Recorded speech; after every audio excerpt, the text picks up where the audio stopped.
telling හැම you area එකක් can't කියන්නේ strike. හැම Am I area area? All right. Have you seen fight with Israel Adesanya with Alex Pereira? yes Huh? Yes. Are they doing Yes. BJJ? Yes.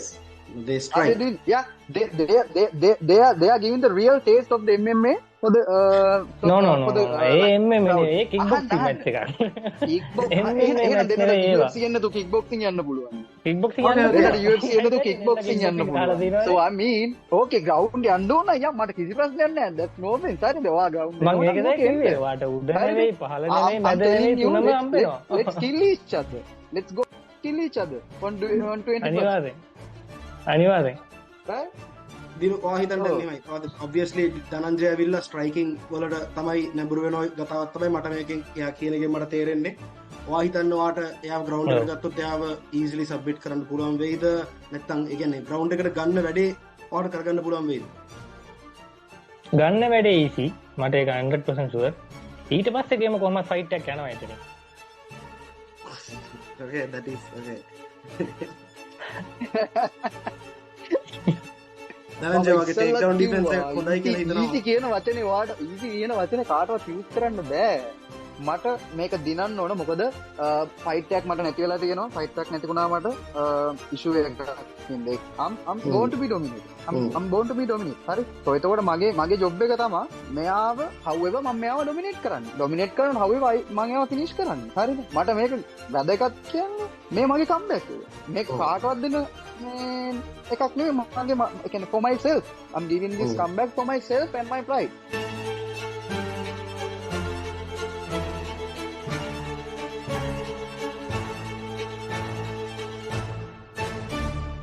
He's 2-0, but his 2 fights are against people that don't know how to fight, and I actually know how to fight. And his only highlight is a head kick that he got on some guy. His hands were down to him, so that's not impressive. And he makes edits of that and stuff, you know, it's lame. Listen, mate, when I tell you these specific words, right, I want you to listen very carefully. When you step into this country, you're stepping into a lion's den, my friend. Okay, you're stepping into my country. You would be stupid if you think you could come to my country and take my head with you. On the 21st of December, right, since you said this specific thing, right, I'm going to take your head. Now, when I say I'm going to take your head, your body is going to be in the canvas. Your head is going to be right off the canvas, right? So don't ever come to my country and try to disrespect me in a very bad manner. I'm going to send you back to Maldives from where you came from. I'm going to send you back there with a loss. I'm going to show you that you wasted your time paying for a ticket, flying all the way from your country to my country and getting your ass whooped and going back to Maldives. That ride back, my friend, you're going to think about every decision you made in your life. And I'm going to make sure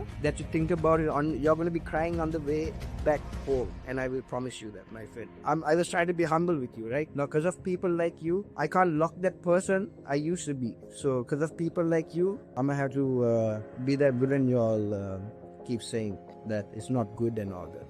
Because of people like you, I can't be humble. Your opponent online has been talking a lot. What would be your response to what he said?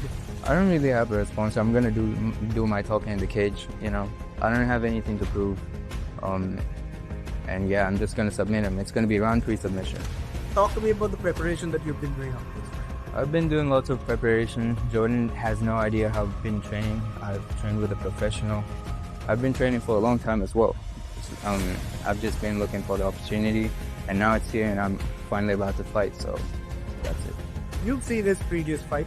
He only has 1 fight in his record in MMA. What do you think of his performance? It was shit. It was shit. Jordan can fight, and you know, he got taken down 3 times. The way Jordan was acting on social media about his first fight, I thought he dominated until I saw the fight, and it was a competitive fight. Jordan didn't dominate. He got taken down multiple times. It was shit performance. I'm taking him down. I'm gonna submit him. You think you're going to win over the Sri Lankan crowd? Of course I am.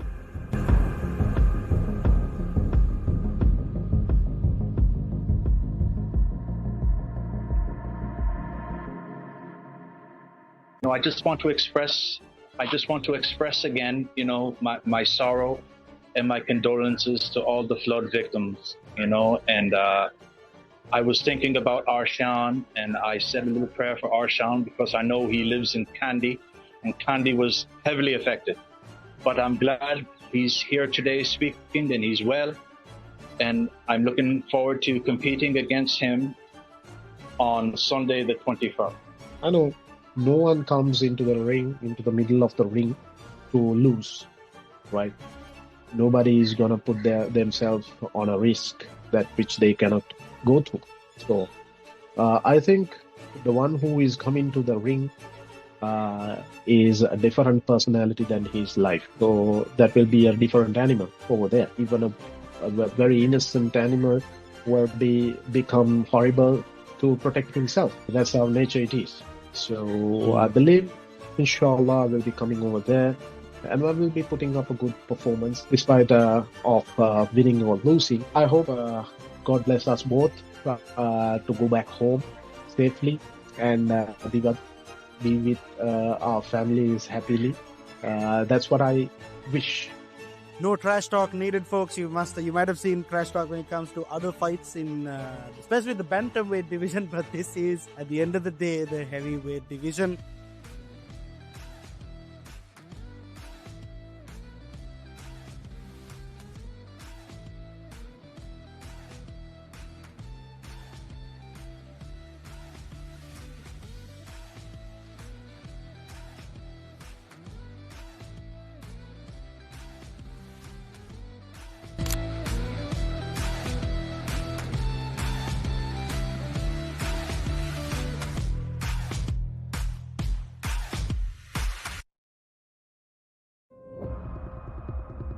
This is the fight culture of Sri Lanka. From debutantes to champions.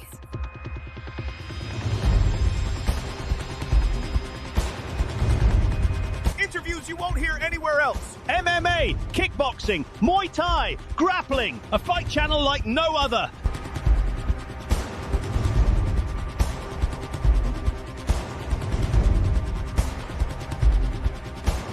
This is Ringside.Lk. Subscribe now.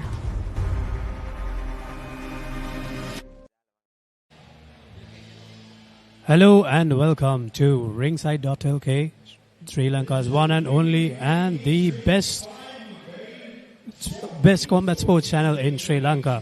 We are coming to you live from the Royal MAS Arena for the Cage Raid 005. Look at the crowd that is flowing into this arena. It has been a packed stadium tonight. And if I'm to talk about the card for tonight, it is going to be a stacked card. Starting off with the prelim cards, the bout number 1 is going to be between Theminda versus Pasindu. Bout number 2, Zain versus Ashen. Bout number 3, Sanjula Punchihawa versus Sahan. And bout number 4, Randul versus Ashen Bandara. And bout number 5 will be between Meshack and Bubsy. And moving on to the main card, the most talked topic in the town, Dilukshan Sabapathy versus Dananjaya, the Predator. They took over the internet, and let's see who will take over the ring tonight. And the most talked topic in the town, and I would say the most wanted topic in the town, the Jordon, the bad guy, versus Muhhamad Ammar. That being said, moving on to the co-main event, Arshan Uvaise versus Francie Coleman, and the main event will be between Dulaj and Ammar. And the only way to know who will win these fights, who will win these bouts, and who will take that belt home is by tuning in to Ringside.Lk, the best and one and only combat sports channel in Sri Lanka. Stay tuned, the fights will start shortly. This is the fight culture of Sri Lanka. From debutantes to champions.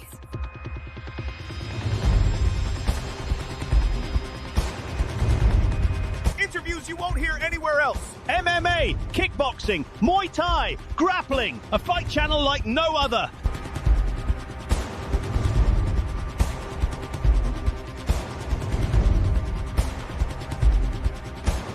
This is Ringside.Lk. Subscribe now.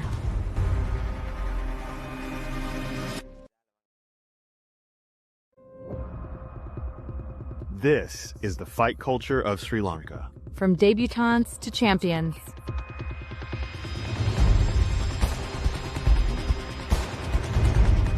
Interviews you won't hear anywhere else. MMA, MMA, kickboxing, Muay Thai, grappling, a fight channel like no other.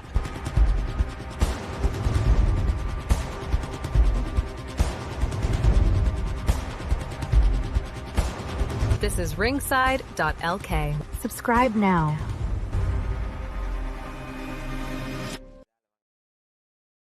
Ladies and gentlemen, welcome to Cage Rage 5. My name's Chase D, and I am your ringmaster this evening.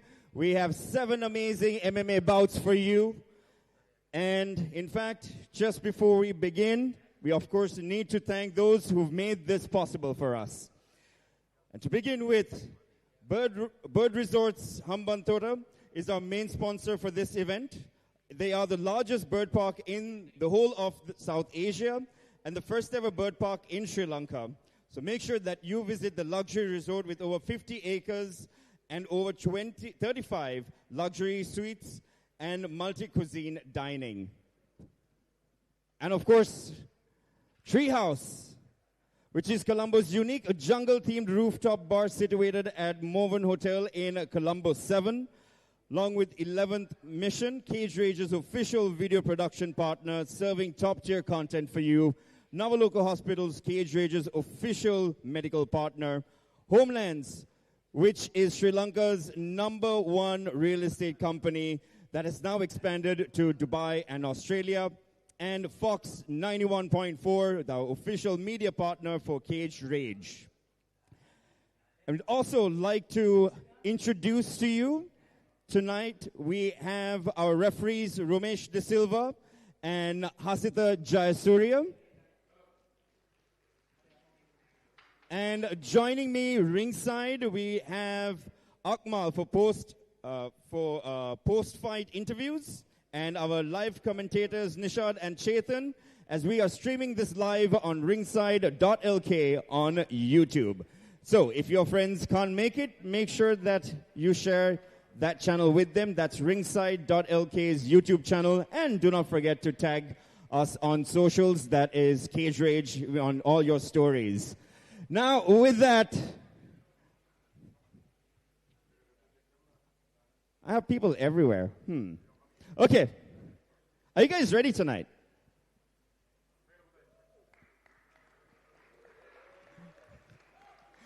I mean, like, it is the season of giving and you guys ain't giving me much. MAS Arena! Are you guys ready? I think y'all can do better than that. One last time. Come on, guys. Are you guys ready? Let's go. And with that, we're going to kick off our first bout for the night.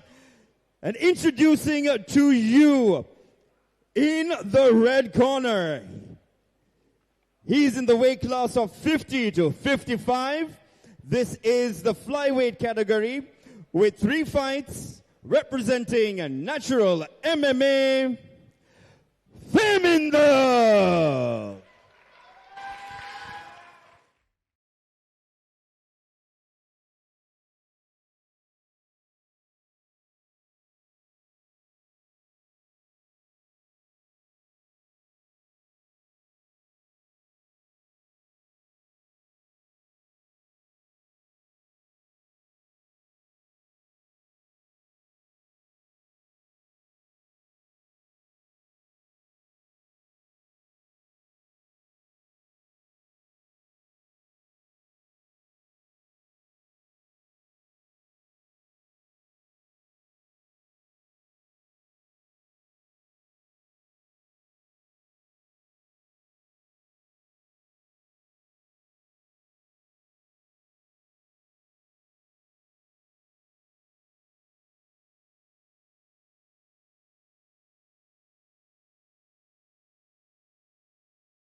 His opponent in the blue corner,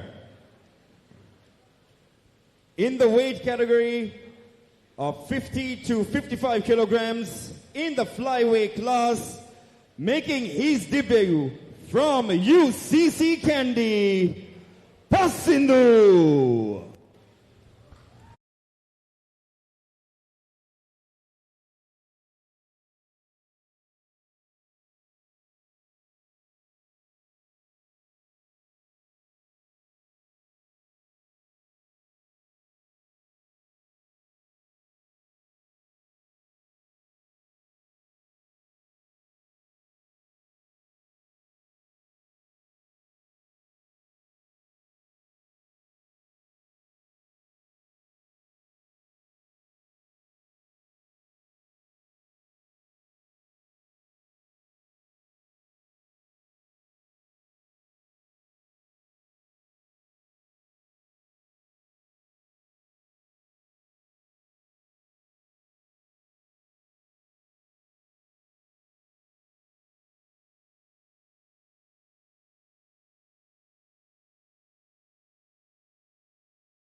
Is powered by Birds Resort Hambantota, the largest birds resort in South Asia, along with Treehouse, or Colombo's unique jungle-themed rooftop bar. 11th Mission, Cage Rage's official video production partner, serving top-tier content for you, along with Now Local Hospitals, Cage Rage's medical partner, Homeland, Sri Lanka's #1 real estate company, now in Dubai and Australia, and Fox 91.4, Cage Rage's official media partner, and our performance partner, Venom Gear.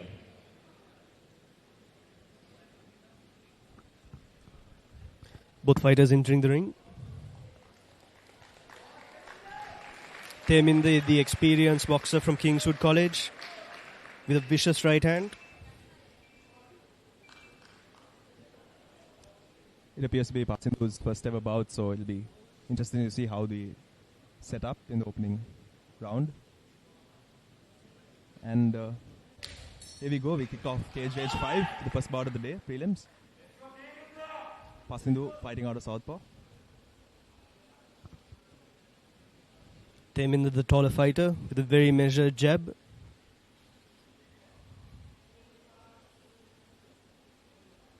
Pasindu seems a bit quick exchange there between the two. Pasindu can't afford to turn away against a fighter like Theminda. Both fighters keeping it on the outside thus far. Pasindu going in for a takedown attempt. Theminda has the underhook there. It'll be very hard for Pasindu to finish that takedown. Towards the ropes. Theminda with the body lock. Gives him excellent control. Allows him to keep Pasindu in the corner for as long as he wants. Pasindu will want to fight for underhooks of his own to get himself out of this, I imagine. What Definitely. Yeah. Just fighting the grips so far. If Pasindu wants to get out of this, he has to drop his shoulder level beneath Theminda. Otherwise, he's going to find it very difficult to fight for the underhooks. Theminda so far keeping Pasindu successfully against the ropes. Does this count as control time, do you think, for the judges? Or Definitely. Especially because Pasindu is turned away right now. He needs to try and turn his hips back into Theminda and become competitive. But he needs to drop his shoulder level. If he can't drop his shoulders underneath Pasindu's, he's going to Theminda's, he's going to find it very hard to defeat that body lock. Theminda so far doing a very good job of controlling the posture of Pasindu, keeping him. Theminda's head position is much better. Pasindu's not competing. Oh. Pasindu looks like he's going for a headlock attempt, but it's not going to be there. Are we seeing enough activity for the referee to keep this going, or do you think they'll be separated shortly? Oh. Okay, that was trip attempt by Theminda. Scramble. It's in. Sinks in the rear naked choke. Will he be able to finish it? And there we go. First round finish for... Not the finish I would have expected, because Theminda has an excellent right hand. I was expecting this to be a knockout, but excellent finish from Theminda. A short RNC choke, mainly the forearm against the larynx. Very nice work. Secured even going down into the takedown. So before the hooks were in. Yes, excellent display of grappling from someone who's predominantly from a striking background.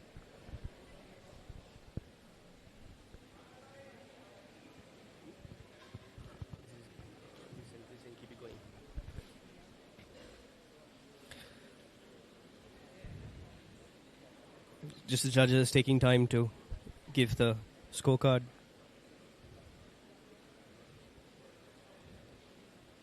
Pasindu struggled to find his way out of the corner once he was there. He tried to fight for the grips and... Also, not knowing how to deal with back control, man. That's right. I think that would be his major problem. So ladies and gentlemen, and your winner via RNC is Red Corner's Theminda.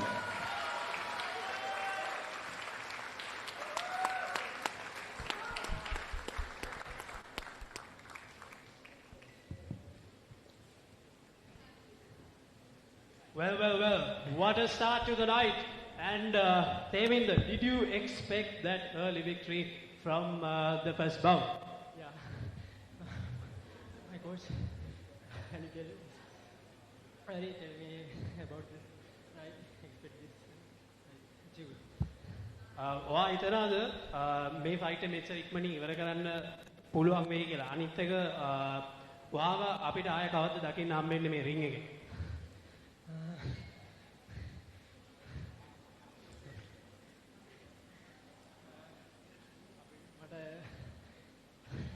ඊළඟ හම්බෙන first chance එකේ තමයි fight කරන්න බලාපොරොත්තු වෙනවා. All right, all the best, Theminda. Well done.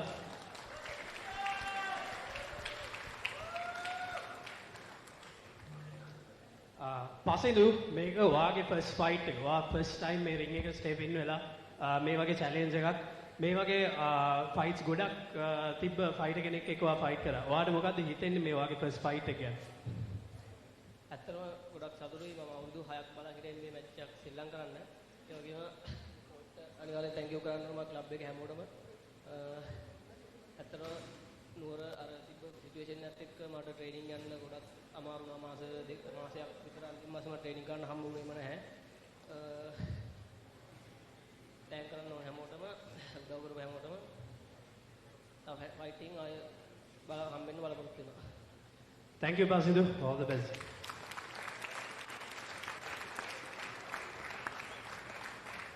Ladies and gentlemen, and with that, we are now going to be moving to our second bout.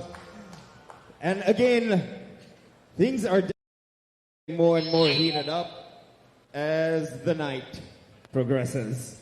All right, so with that, it is time for us to introduce to you our second bout. And this is a gentleman with the height of 184 centimeters with a weight range of 70 to 75 kilograms in the welterweight category, with this being his debut fight representing Natural MMA, Ashen.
And his opponent with a height of 185 centimeters in the weight range of 70 to 75 in the welterweight class, making his debut fight from UCC Kandy, Zain.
Bout is powered by Birds Resort Hambantota, the largest birds resort in South Asia, along with Treehouse, which is Colombo's unique jungle-themed rooftop bar, along with 11th Mission Cage Rage's official video production partner, Navaloka Hospital's Cage Rage's medical partner, Homeland Sri Lanka's #1 real estate company that's expanded to Dubai and Australia, along with Fox 91.4 and Cage Rage's official performance partner, Venom Gear.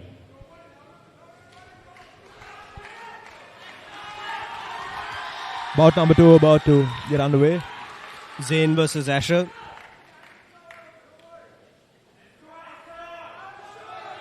Ashen looking significantly taller, significantly better built than Zain. This is fighting.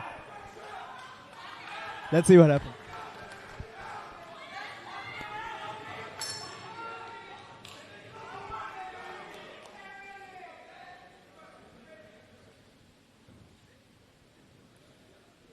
Ashen immediately putting the pressure with his jab.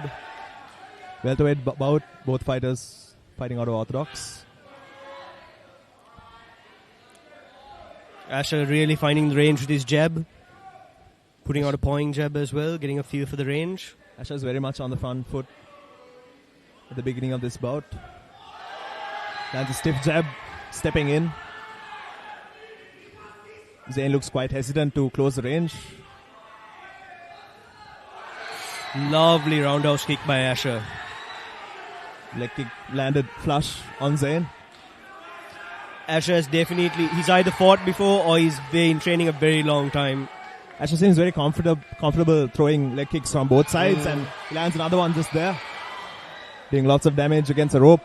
Those right hands connecting definitely. Zain yet to find an answer for the oncoming attacks. Ashen switching to an inside kick.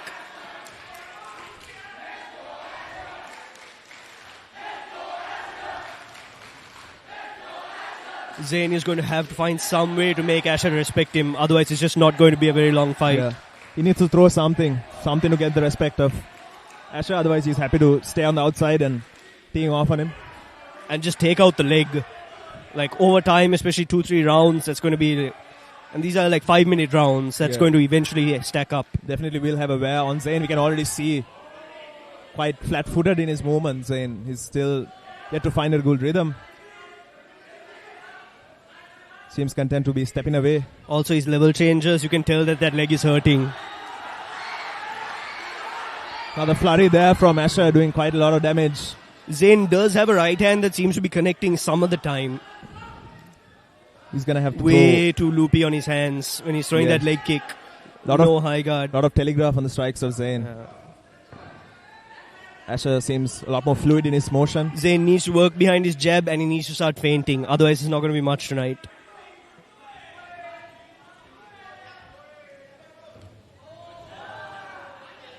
Especially since the leg kicks are landing, he needs to start throwing his jab.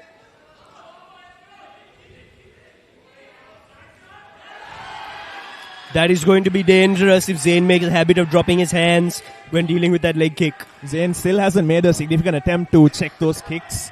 And that's definitely going to wear off on him as the round progresses. Even with that attempted overhand, he's dropping his hands a lot.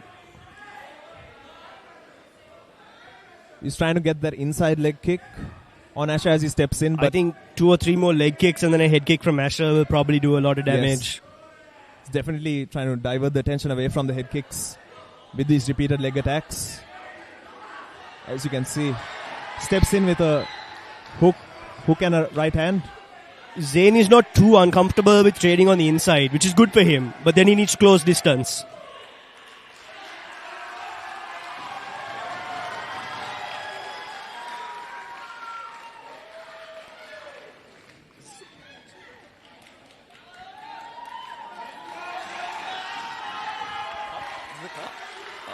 I think they're asking for the ring doctor to check on his cut.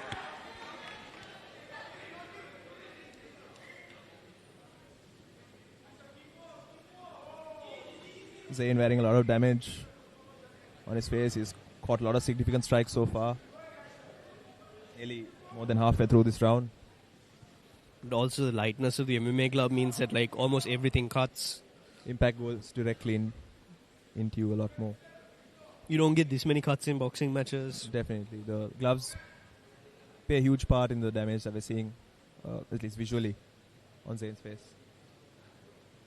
So what's Asher for a debut, very composed, very good footwork, keeping his guard tight.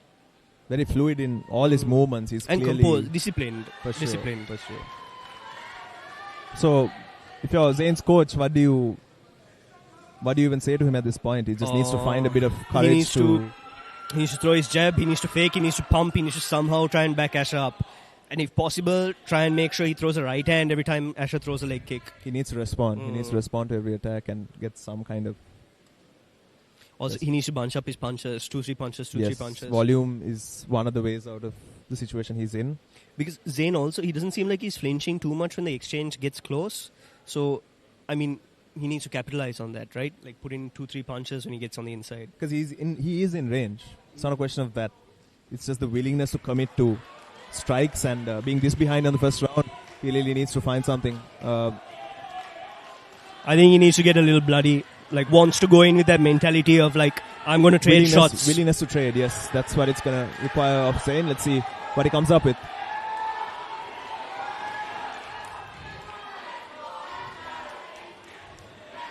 I must say the footwork of Asher is so sublime. It's almost like he's stalking in with those with the lateral movement of his, always pushing Zain against the ropes with every step he takes. It's very good ring generalship from Asher, and that's why he's being able to put the kind of pressure he is consistently.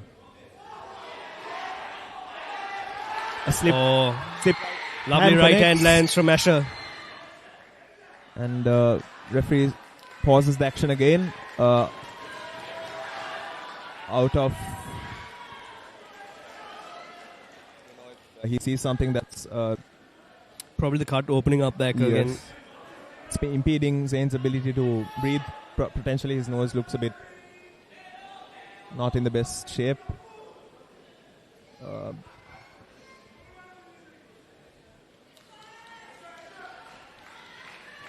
So things are going from bad to worse for Zain so far. Still yet to find significant answer to oncoming onslaught from Asher. If he can just make it to the end of the round, maybe he can recoup. It's done. Yes. Referee has seen enough and is calling a stoppage.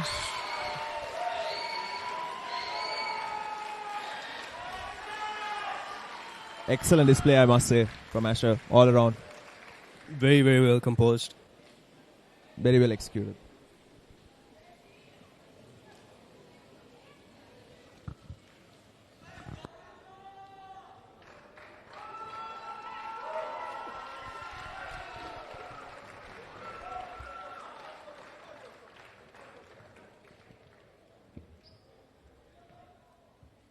And the winner of bout number 2 by TKO, red corners, Ashen.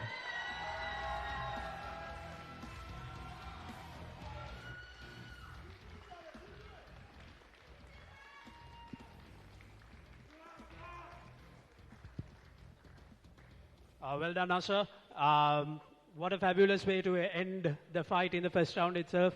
Was this the game plan, or did it go as planned? And how do you feel about this fight? I mean, I guess game went to plan.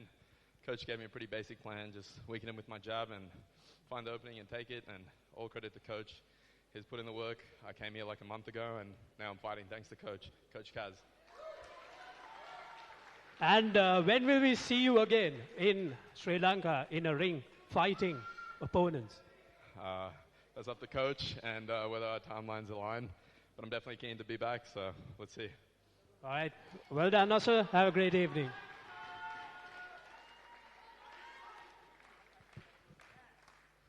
Well, Zain, this is your first fight, and due to the doctor's stoppage, they had to stop the fight. What do you have to say about your first fight? How do you feel, and when will we see you again in the ring? Yeah, I just give my 100% in this fight, and yeah, unfortunately, this is my fight, and I will continue in other fights as well. Have a good evening, Zain. Thank you.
Bout number 3.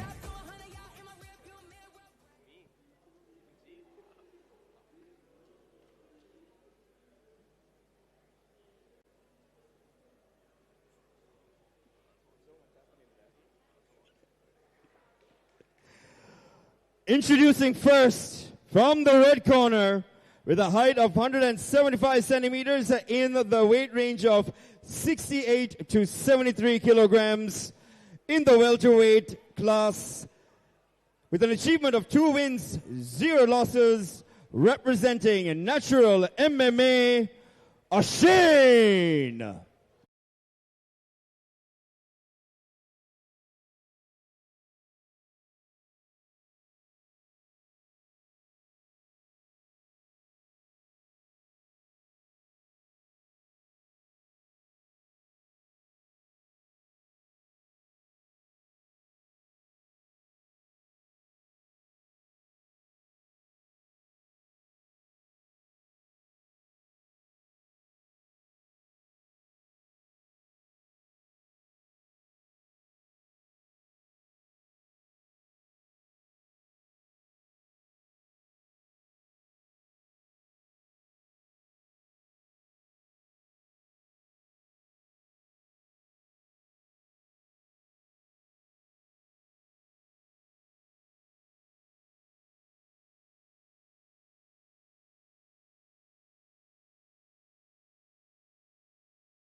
In the blue corner, with a height of 173 centimeters, with a weight range of 68 to 73 kilograms in the welterweight class, with 1 win, 0 losses, representing UCC Kandy, Randul.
Third bout of the evening, welterweight, Ashen and Randul.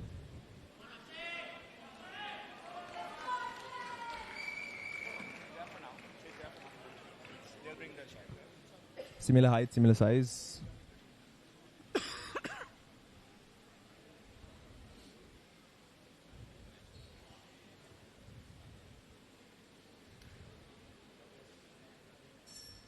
And underway.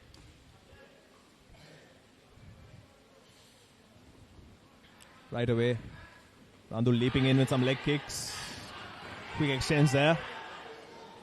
Both fighters exchanging. Randul landing more in those. Lovely counter coming back from Ashen. Ashen has an overhand that he seems to be landing. Maybe an inch higher and he'll probably get it. Fast-paced opening to this fight. Theme of the night so far has been first round stoppages. Let's see if that continues.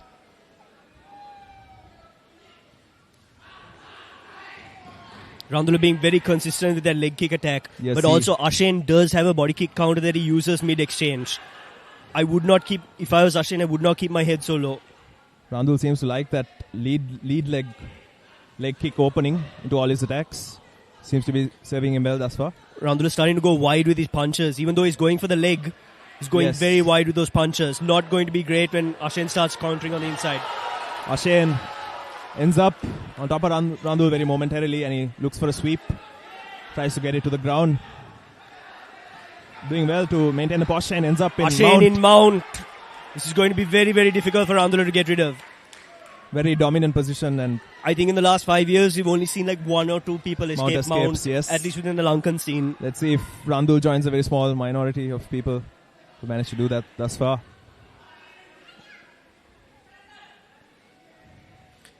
Ashen has the space to start working his knees up so that he can get something like S-mount.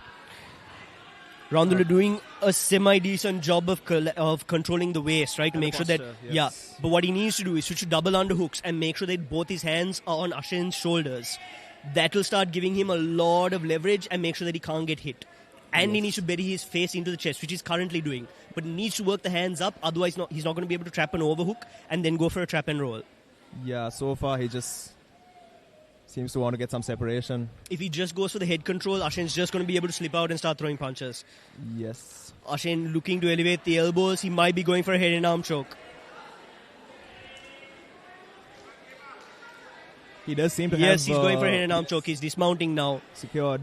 Whether he has the correct angle for it or not is a different question. Randul trying to shrimp Randul out. has created... I think he's created a little bit of space. Yes.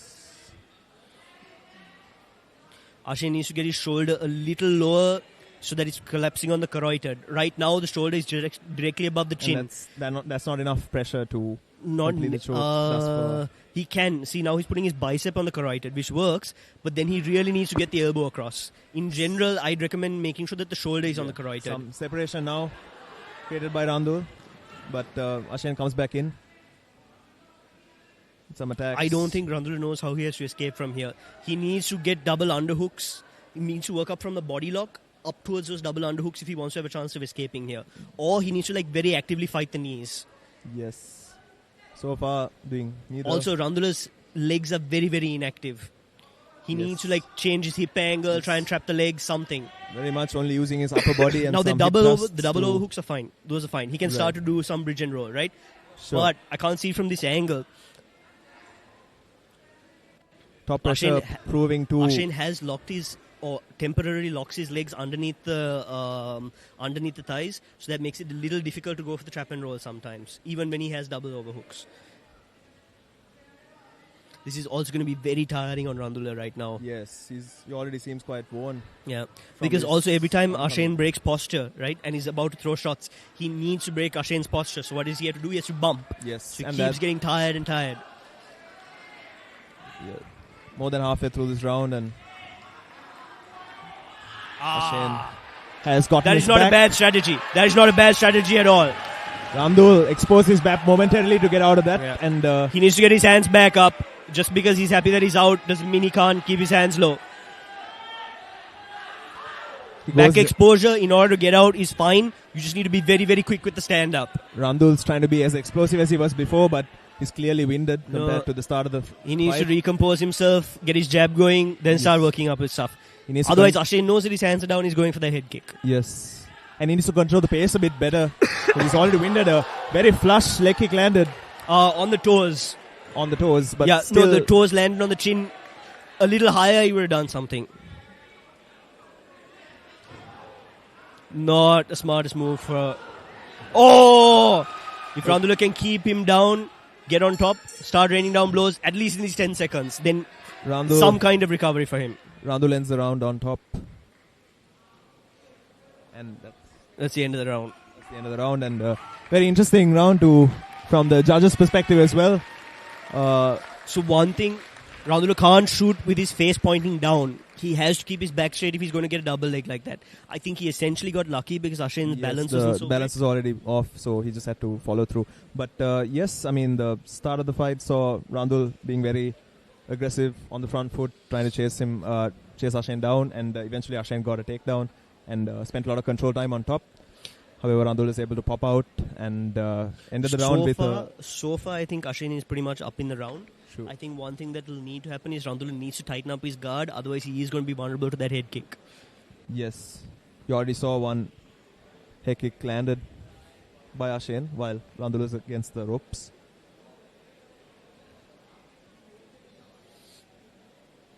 Both fighters already expended quite a lot of energy. The fight on format, especially alternating between grappling and striking, it saps you way more than if you're doing just one sport. Different energy systems being pushed to the limit. So, out of the what do you think about the boxing so far? It's been.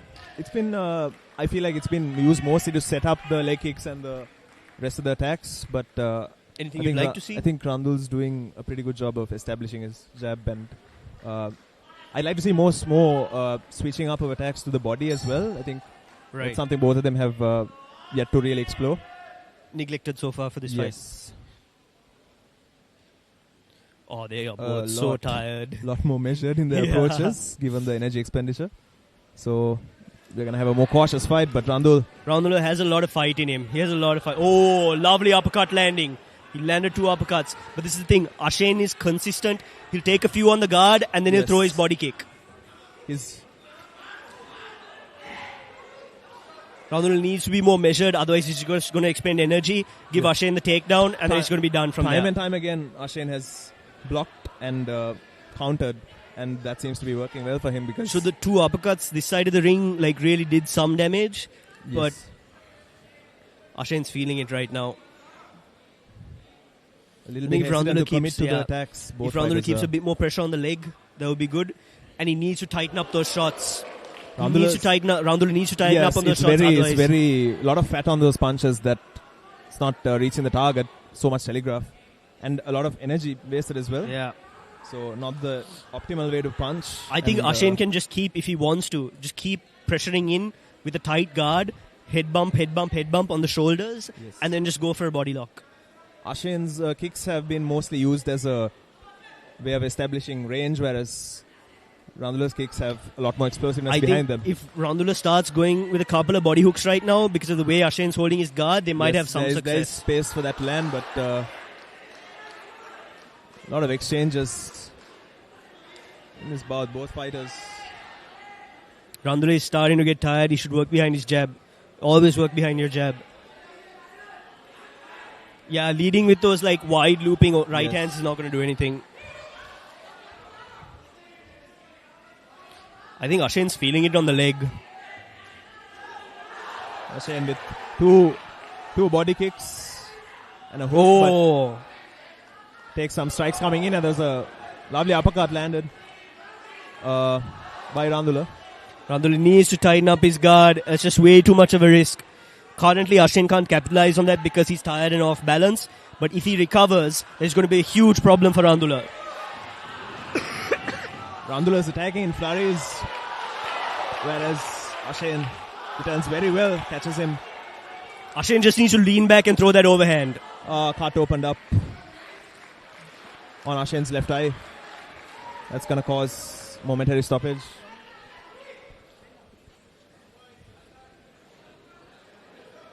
Pace of the fight has picked up again, just like the round before.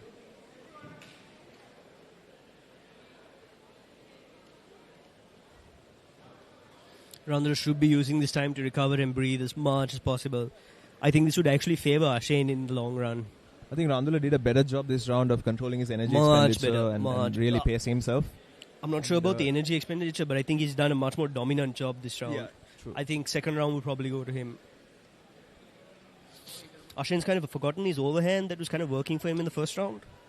His go-to now seems to be the body and head kicks, some of which are landing.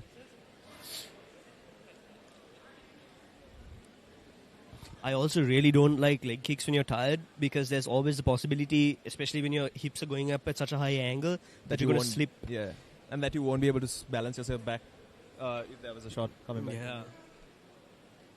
Super uncomfortable for me. Anything else you'd want to see in this round? Third and final round, sir. Not yet. Still in the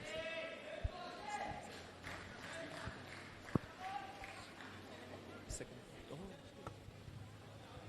Second round is over? Still second.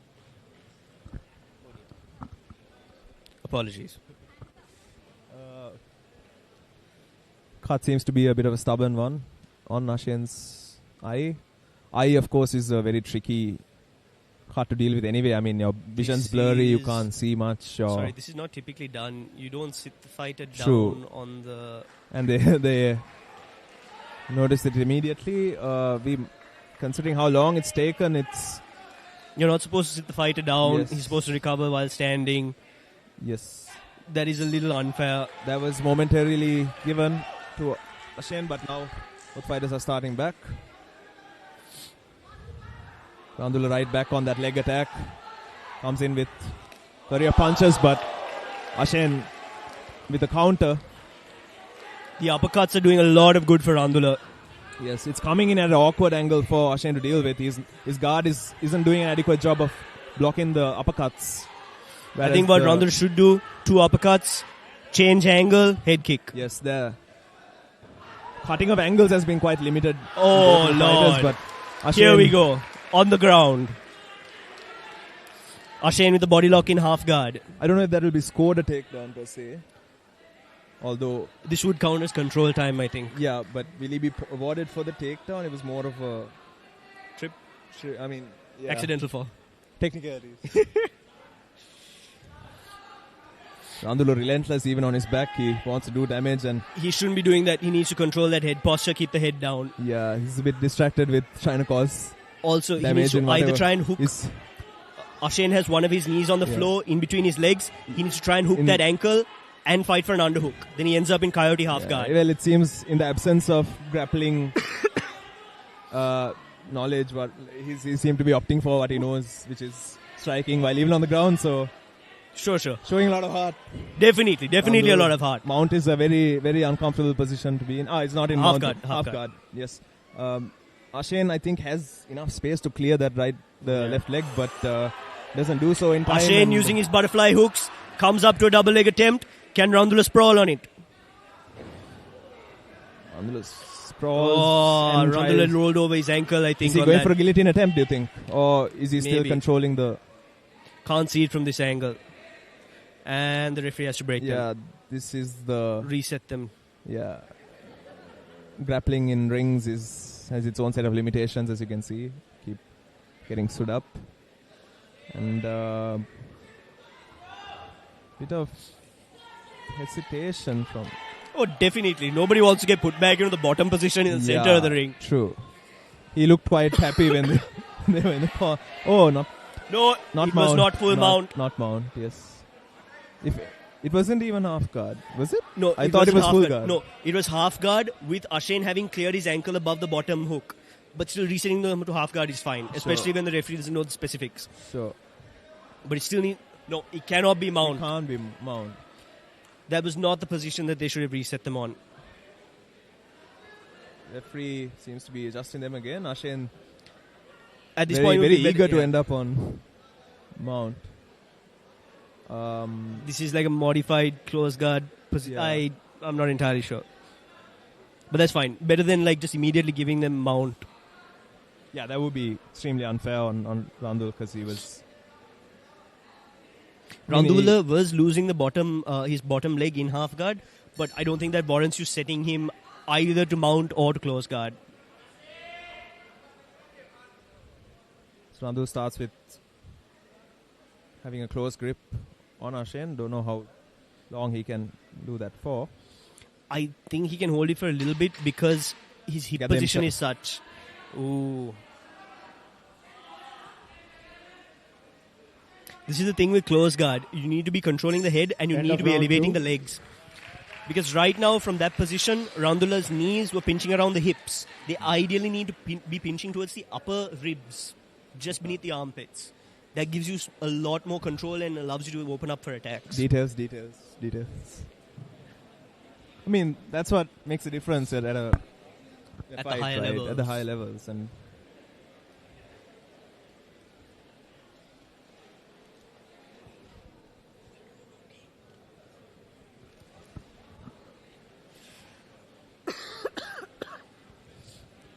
so far, I'm enjoying the fight. How the second round was going, I was fairly confident it was coming near a stoppage, actually. I'm surprised we gotten this far. Seconds out. So, good on both fighters. I am enjoying this fight, definitely. I think both of these, all of these fights have been quite enjoyable so I far. really like the discipline of Ashen when he takes a few shots on the guard, counters with that body kick. Yes, it's such a good strategy. He times it very well. I mean, the body kick is right there because you are cutting. Because if someone is punching, they have to open up their ribs. So it's almost always going to be there. Yes, it's a reliable counter. He served him well. Ashen doesn't really like to start off with the leg kicks. He is very much a... Ashen's lead eye a bit swollen. Counter type of puncher. Try to go in for a takedown attempt, but... Randul should spam those uppercuts in order to discourage the takedown from Ashen. Randul's hook is yet to really do significant damage, but... Ashen, if I was him, fade back a little bit, wait for him to chase, hit him with the overhand. Did you just listen to what I said? Let's see. Sorry. That...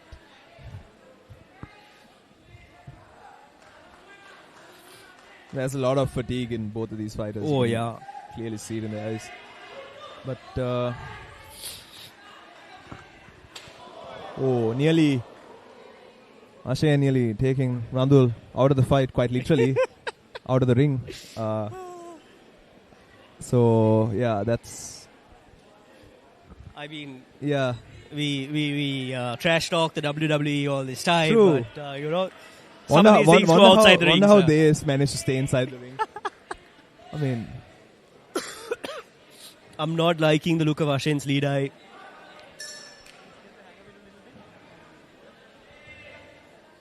But I don't think it's causing him blurriness or like vision-related But issues. It's more to do also, with the swelling. I think Ashen is starting to time Randula's hooks to get in for that double leg. So Randula needs to throw those uppercuts. Those uppercuts are doing him so much good. Randul getting some powerful punches No, in he that needs exchange. to wash it. Ideally, you'd wash the mouth guard before putting it in the fighter's mouth again. That would be the least of Ashen's I think concerns Ashen right now. has something if he can start working behind his jab again. He's working behind his teep. He's not working behind his jab. True. In general, Ashen seems to have very limited options in starting the exchange. He was very much waiting to answer the questions of Randul. He's That's fundamentally more of a counter striker, yes, I think. that's been his approach throughout the whole a pressure fight. counter striker, if you had to characterize him. Yes. But who do you think's doing the better ring generalship in terms of pressure? And I think in terms of pressure, Randula is doing a better job right now. On the front foot, for sure. Yeah. But again, Randula is looping with those hooks. He's making the double leg very accessible. Yes. So far, he's like, because the minute you put an uppercut, right, and the uppercut lands, it's going to discourage the takedown. Yes. You're And gonna since be you a lot don't, more and hesitant since you to don't have shoot. knees as well to the head, this is ideal.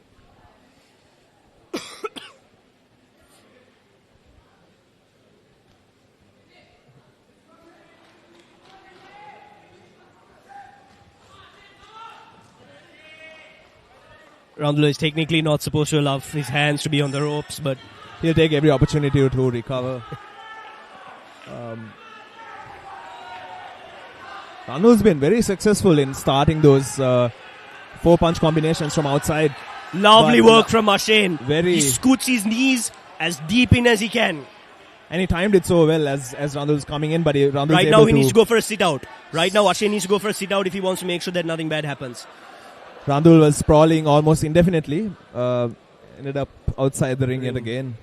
It's been a theme of this fight. Being unable to stay within the confines of the ring. One might ask, where is the cage, sir? Where is the cage? The rage is here, but where is the cage? Yes.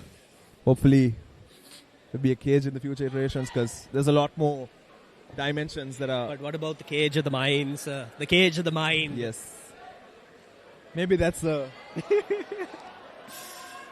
real cage after all. I don't know. So the reset needs to be Randula, So as it's a far as single I leg could see. attempt on... Randula had a sort of like a semi-cradle position on what is There was a lot more side far leg. clearance, right? There was a lot more space. Like the sprawl was a lot deeper from... much deeper. Yeah, much deeper. So And I'm Randula not sure how they're going to set there. Randula did have control over the single leg. Like he had like a cradle type position. Right. Right now they're resetting him to the front headlock.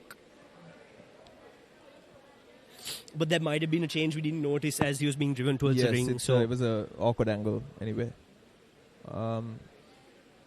So this also, is the being a third- referee is not a great job. For sure. I do not envy that man.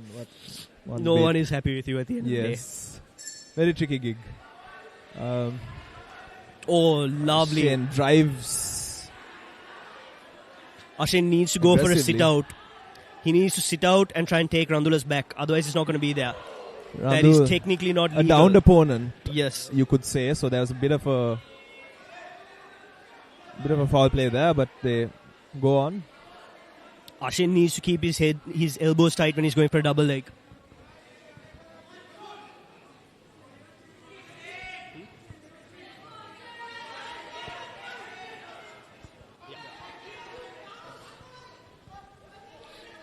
This is definitely one of the most entertaining matches for the night. Yes. It's pretty good matchmaking as well because experience levels and abilities kind of complement Lovely each other. jab from Randula. I think that's one of the first flush jabs that have been landed on the fight. Randula's swinging quite a lot. So many haymakers. Many landing on Ashen. Deep cut on Ashen's lip. Ashen's mouth is not in a good shape at all. Mouth guard falling out yet again. Ashen has taken a lot of damage to this fight. That bleeding is going to be tricky one to control. I'm not sure how many options the doctor has because I mean Ashen is not nearly as crisp as when he started the fight. Yeah. I mean there's only so much you can do to control the bleeding when it's that deep in your mouth, and I think I do like Randula's sprawl. Very aggressive sprawl. keeps it back, driving his face into the mat. And he Superb uses work. the momentum of Ashen well against him. Exactly. It's like he's doing... He's letting Ashen do the he's lifting there. he's riding him. He's riding Ashen. Exactly. That's the technical term. Yes. Pause. When you're surfing on the exactly, energy of your opponent. Surfing. I think that's more apt in this scenario. All sorts of... It's an interesting sport, fighting, you know, all kinds of movements that are expected of you to perform as a fighter. Definitely more towards the wrestling side as opposed to the jiu-jitsu side. True. Jiu-jitsu side has been very limited in the attacks and the sweeps, and well, so far Randul hasn't ended up on top, so we haven't. Maybe Ashen has better back game or a guard game in his repertoire that we haven't been able to see, just because he hasn't been. I don't think it would be a bad idea to take Ashen out of the fight right now. He has taken quite a bit of damage. I don't see. I mean, it's not a bad call either way to let him continue or to let him fight. It's been a really great fight. It'd be a shame to stop it for doctor stoppage. So maybe that's the thought process behind it. This is going to be a problem. Yeah, I feel like this could be a theme, almost like. Also, especially if you want to finish the double leg without having it taken to the ring, you need to cut the angle on the double leg. And you need to drive downwards, so which means you need to kind of lift the fighter up, right, to prevent the motion away. The leg that's closest to him needs to elevate and then drive over the leg that's standing. Exactly. So essentially a drive-through finish or a cutback. That's a very... Ashen is keeping his head low when he goes to that double leg. And because of how one-track minded he is in trying to get those takedowns, he's allowing himself a lot of room to get countered on the way in. I think Randul should be putting those uppercuts in. Jab, uppercut, jab, uppercut. Now is the time for both fighters to leave it all out there. They've already given... Ashen can take a hit. Yes, definitely a good chin on Ashen. He's taken... I don't like him dipping so much. All Randul needs to do his throw level a couple changes, of shots. His level changes have led... He's level changing at the waist. That's the problem. It doesn't pose enough of a threat to be, to deter. Randul going for a guillotine attempt. Quite. Dear. He's got the close guard as well. Close guard with the ring inside. So what do you do now as a referee? What's the MO? You have to step both of them out.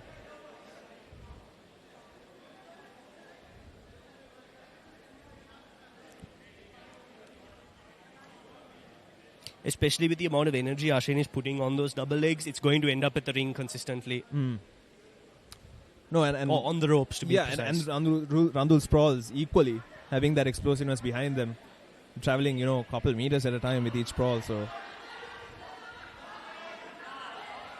Ashen having some advantage because he's right next to his own corner. Yeah, he's getting quite a lot of instruction from his coach as he looks on. So, familiar position for Randul. On his back most of the fight while in the ground. So all of that control time, I'm assuming, will have a huge part to play in the judge's decision if it goes the whole way. End of third and final round. Not a bad fight, sir. Not a bad fight. Yes. I think both fighters came in with different approaches, wouldn't you say? Quite different in how they approach this fight. Ashen was looking to be on the back foot and catch Randul coming in. I loved Randul's aggression, but just to tighten up those shots. That's the only key point. Had he had a bit less fat on those, especially those O hands and those hooks. And prioritize the uppercut because the uppercut was doing so much. It's like so he was splitting the guard in MMA. he was splitting the guard so well of Ashen as well. Like there was a very big blind spot in that guard. Also, like everyone's been concerned about like knees when they go for double leg takedowns, but the uppercut is also there, and it's much easier to land than a knee. Like as someone goes to a double leg takedown, and then considering that the rules don't allow for knees to be thrown to the head in the first place, the ideal thing is to just spam uppercuts. True. As So the Gen Zers would let's say, see if button the mash, the uppercut. uppercut meta evolves throughout the night. If anyone picks up on that, I haven't seen that much, to be honest. Like uppercuts being a go-to staple. So I think MMA. JD Vance is a really good example of that. Right. He's very good at sort of using a forearm frame or like a forearm block to stall the double leg takedown, and then just throws uppercuts from there. Yeah.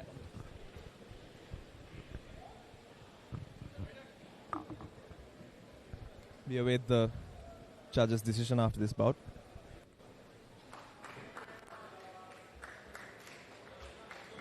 Kedrich, did you guys enjoy this fight? They went 5 minutes each round. That's about 15 minutes and some. Again, give them a round of applause, everyone.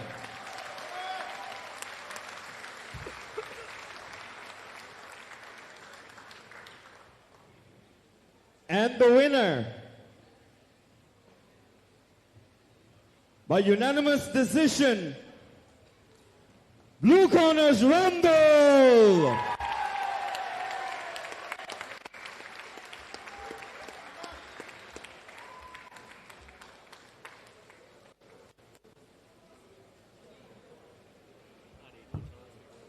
Well, what an absolute banger it was.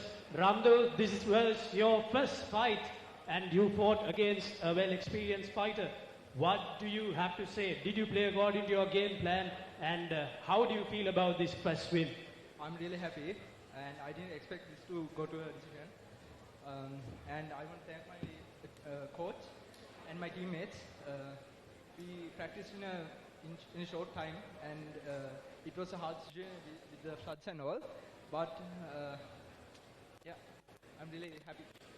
Well, Randul, when will we see you again in the ring? When will you fight again? Hopefully soon. Hopefully soon. All right, Randul, have a great evening. Thank you.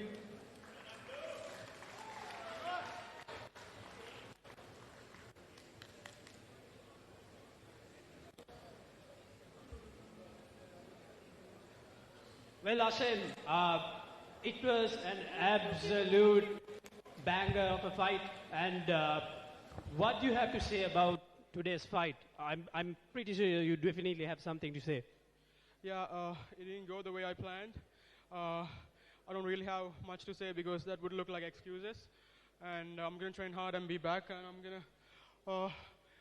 I'm just gonna congratulate my opponent Randul. And I want to thank my coach. And I'm sorry to my fans and my coach and my team that it didn't go the way it planned. And I didn't have much time to train this time. It was a short training camp, but I trained hard for the last few days. So I'll be back. And thank you everyone for coming. Well done, Randul. Have a great evening. And my boy Dulaj is going to fight next for the main event. So I hope everyone support him. And thank you everyone for coming. Thank you.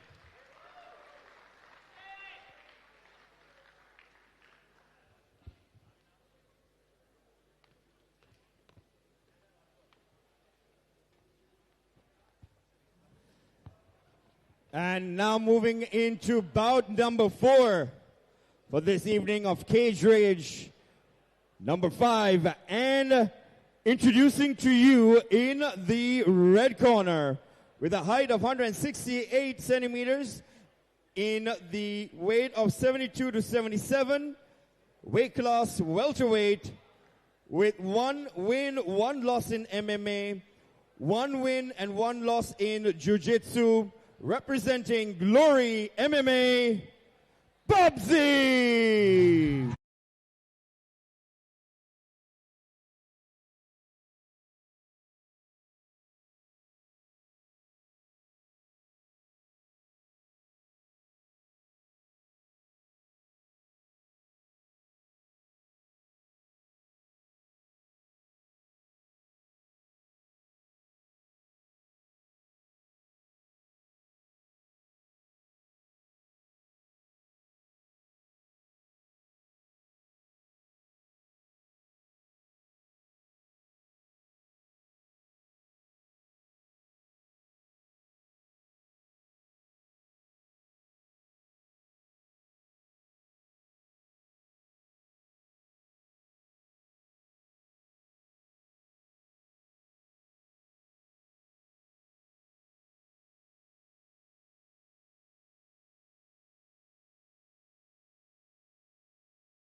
And his opponent, with a height of 138 centimeters, with a weight between 72 to 77 kilograms in the welterweight category, with an achievement of 1 win, 2 losses, representing Natural MMA, Meshack.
Bout is powered by Birds Resort Hambantota, the largest birds resort in South Asia, along with a tree house, which is Colombo's unique jungle-themed rooftop bar, 11th Mission, Cage Rage's official video production partner, Navaloka Hospital's Cage Rage's medical partner, along with Homeland, Sri Lanka's #1 real estate company that's expanded to Dubai and Australia, official media partner Fox 91.4, and Venom Gear, Cage Rage's official performance partner.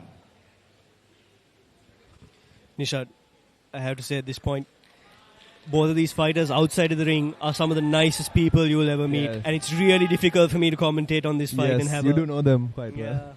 So they're some of the nicest human beings who come let's across. see how objective you can be, Chip. I mean, you do know both of them, so. Oh, yes, for sure. Nice on the outside. So both opponents touch gloves at the beginning of the Meshack match. is southpaw, and he immediately goes in with straight punches, mixes in some uppercuts. Bubsy is stuck against a rope there. Meshack. Bubsy has some of the best clinch work you will find. Very slippery elbows. You'll notice that it's very difficult for Meshack to land his body shots and to get in on that single leg. Meshack's opting for knees and body Bubsy has punches super mostly. body clinch control. He just needs to start doing something with it. Bubsy's conceding head position a bit too much. Meshack has some of the best kicking I've seen as well. And his knees, even from the clinch, seem to have some venom behind them. Trying to fight to take the back, and Meshack ending up on Bubsy's back and goes in for an eager choke there. Rear naked. Does he have enough leverage to finish the choke on Bubsy? Bubsy is getting flattened out too high on the floor, and he taps. And that will be the end of that. That is the end of that. Very dominant display by Meshack right from the opening bell. Once he got Bubsy against the rope, I think he had too much momentum coming his way, and Bubsy, while trying to ground and equalize and sustain their attack, he was unable to stop that onslaught coming his way, and Meshack did well to end up on back. And I think also Meshack's knees really allowed him access to the back. Yes, he used them really well Also to set because up I think the of the position. leverage as well, because I think Meshack's hips are a little higher than Bubsy's. So when he cocks back on the knee, it's a much shorter route for him to get to the body. Sure. But we've seen already, like one of the previous bouts where Meshack is a lot more refined since the last time I saw him fight. Yeah, his punches much better put together. Very clean technique. No. No. He doesn't need to compose himself and stay Ladies on the and outside. He's gentlemen, going to rush in and the winner now. of bout number 4 by RNC, blue corners, Meshack.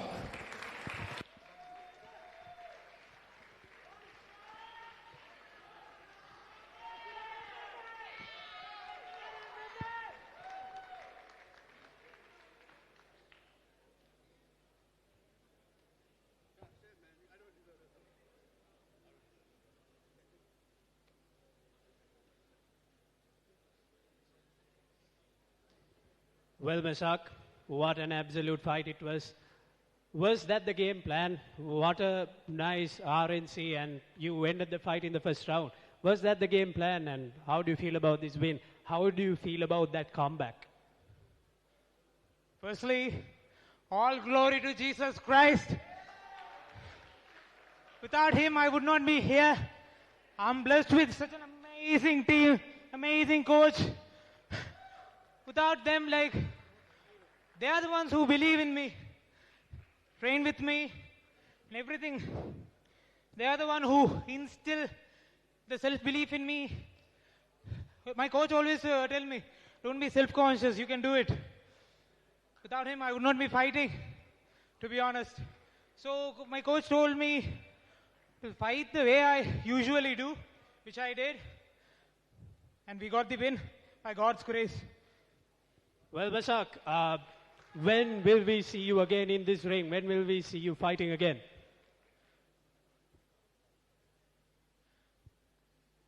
We should ask Coach Cass. Well, ladies and gentlemen, give it up for your winner, Meshack!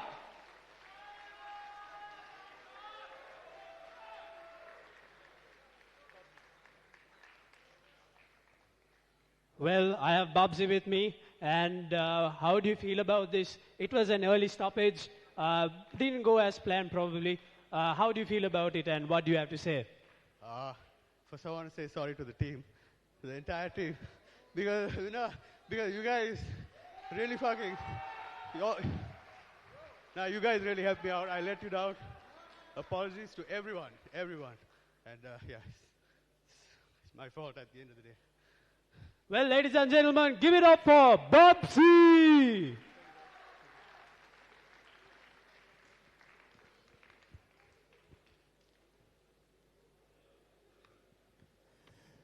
And with that, we're now going to be taking a 15-minute break. And we also have water that's available for purchase up in the front in the ticket area. So we'll see you guys real soon with, in fact, our co-main event, our main event, and we're also going to be having the social media hype. Is it all that it is? We'll find out real soon with the bad guy who is going to be having his match coming up too.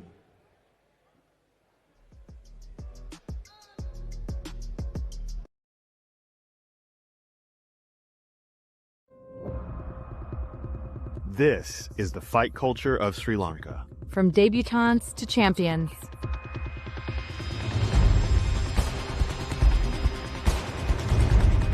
Interviews you won't hear anywhere else. MMA, kickboxing, Muay Thai, grappling. A fight channel like no other.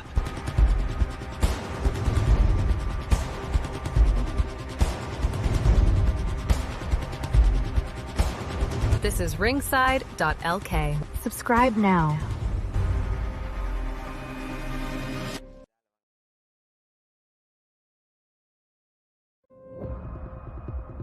This is the fight culture of Sri Lanka. From debutantes to champions.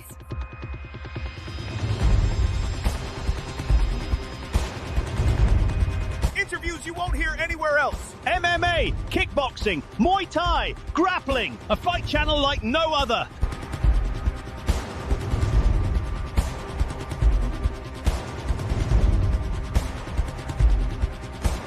This is Ringside.Lk. Subscribe now.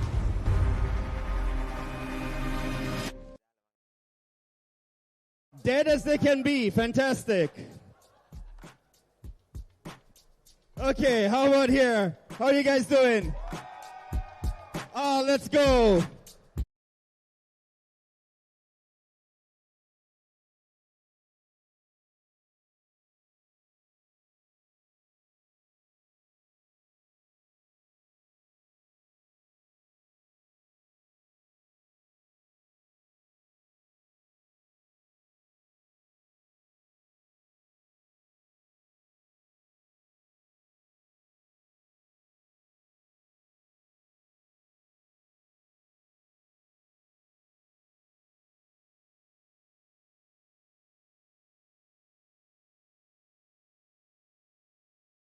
Introducing to you from the red corner, with a height of 165 centimeters, in the weight range of 54 to 58 kilograms in the bantamweight class. I am sorry, I got a little bit ahead of myself. Thanks. Oops.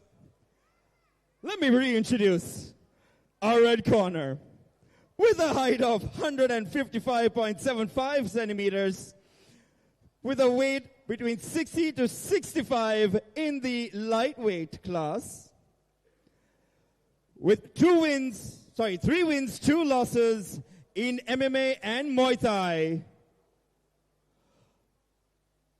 Please welcome Dananjaya.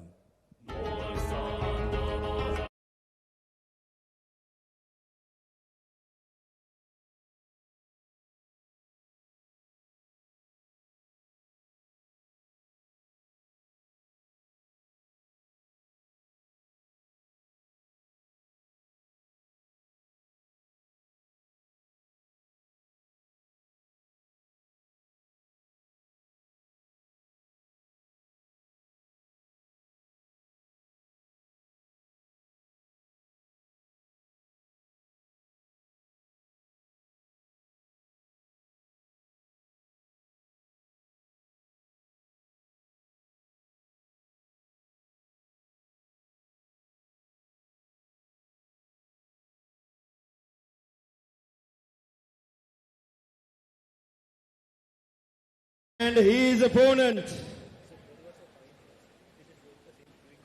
in the blue corner, with a height of 165 centimeters, with a weight of 60 to 65 kilograms in the lightweight class, with 3 wins and 2 losses from UCC Kandy, Dilukshan.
This bout is powered by Birds Resort Hambantota, the largest birds resort in South Asia, along with Treehouse, which is Sri Lanka's unique jungle-themed rooftop bar, 11th Mission, official video production partner, along with Navaloka Hospital's Cage Rage's medical partner, Homeland, Sri Lanka's #1 real estate company that has expanded now to Dubai and Australia, official media partner Fox 91.4, and Venom Gear, official performance partner of Cage Rage.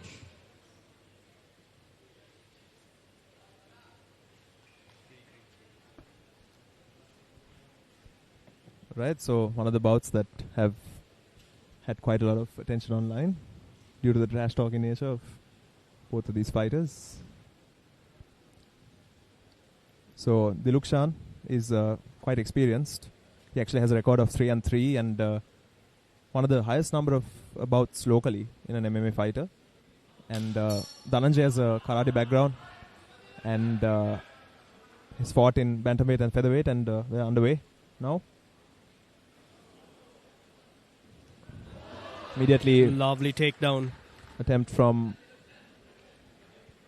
Dilukshan, he's trying to clear the legs and end up on mount. He's in half guard so far. He's very tight on that high crotch to tight waist. Dananjaya's ended up on his back twice. Nice side control, consolidating the crossface. That's why his shoulder is pushing onto the chin of his opponent. He's now going for a knee on belly. Knee on belly transition into mount, I'm presuming. Yes. Yes. He's looking to get the leg closest to his opponent's hips, over the hips onto the other side. He usually do that by pressing his knee into his opponent's belt. Dananjaya trying to fighting that out of this position. Dananjaya has fought his elbow into the inside of his opponent's hip. His bridge is a bit far away from him to generate He needs power. to start circling away from his opponent so he can insert his knee into the pocket in between the hip and the thigh. Then he can start going for a knee elbow escape. Oh, lovely. Just a half guard recovery. But he needs to hook that leg, otherwise he's not going to be able to keep half guard. Yeah, he's yet to secure the left leg of... It would be very easy for the top player to just Dilukshan. knee slide over. Yes. Still enough space for Dilukshan to slide across, but he's quite focused on fighting the grip of Dananjaya.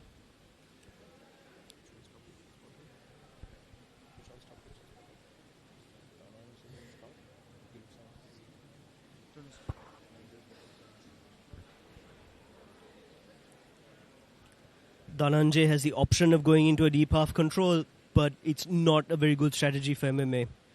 A deep half guard, a bottom deep half guard. Leaves Good bridge. too much room for strikes in the between, right? Top man has gone into, should be transitioning into a Kesikatame right now. Or scarf hold position. Missed opportunity from the top player.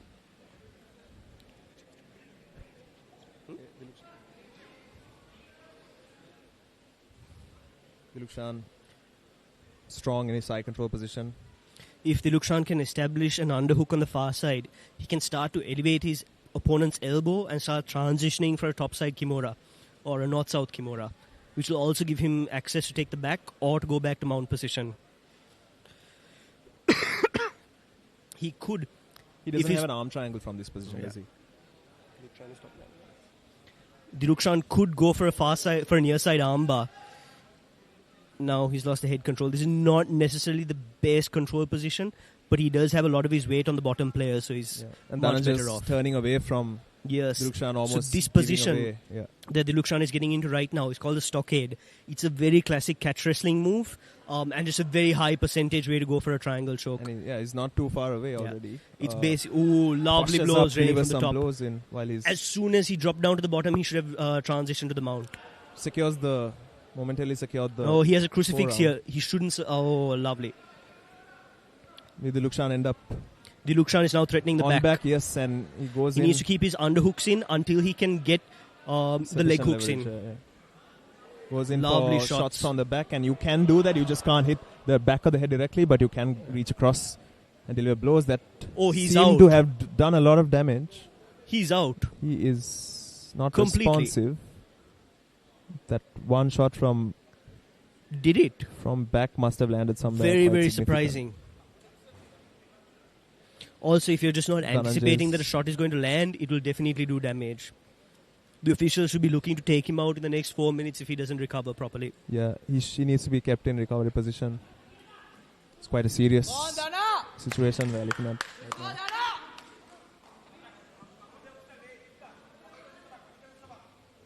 I don't think it was a strangle attempt at all. No, it was the blow potentially on the ear or back of the head. It could They have need hit to make sure somewhere. they've taken his mouth guard out and check whether his tongue has been swallowed. It's a basic first there's aid. a risk of choking here. He should be kept on recovery position on his side, ideally.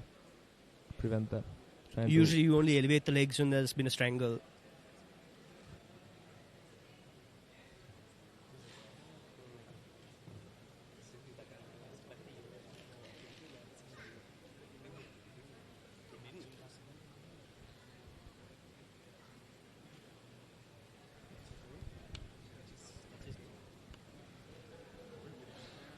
Dilukshan looking concerned for his opponent.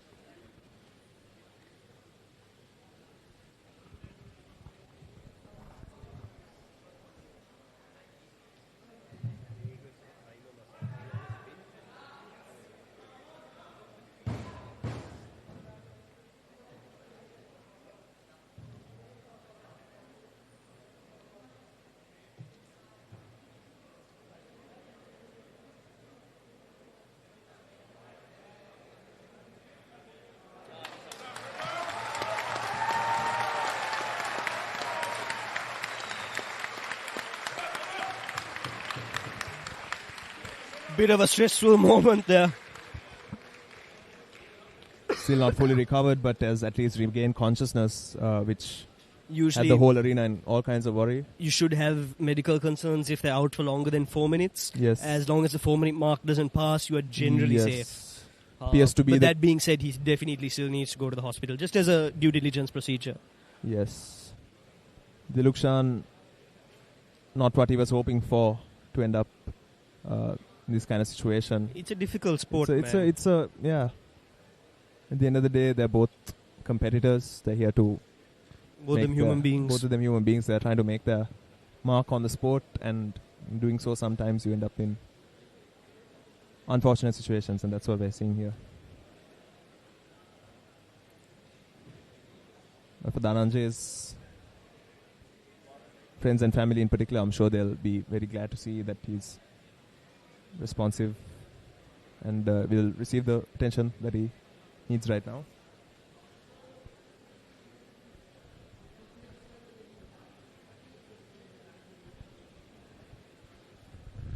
There was a few interviews I was watching a while back. I think of Kamaru Usman after he was knocked out.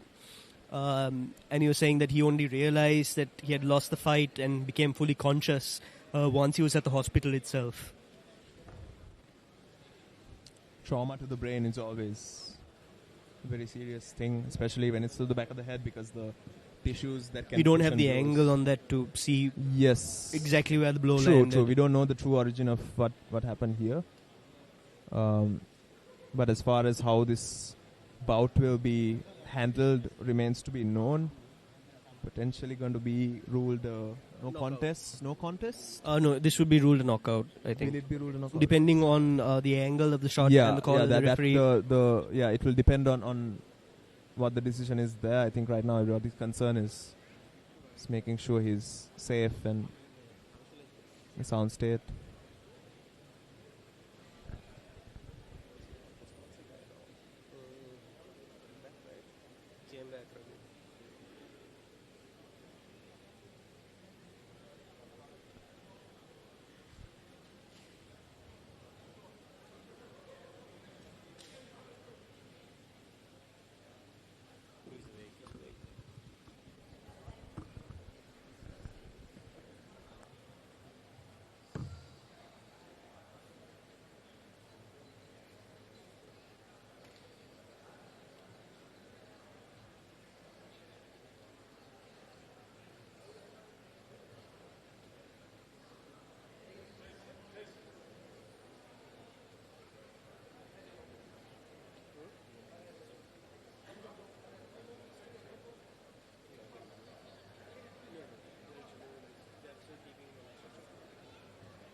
Ladies and gentlemen, and the winner of bout number 4 by TKO is Dilukshan.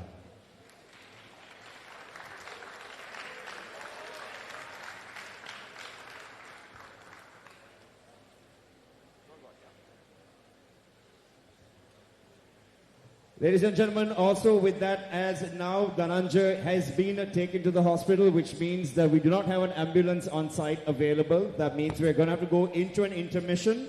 Upon the ambulance returning, we will be continuing with Cage Rage. Thank you.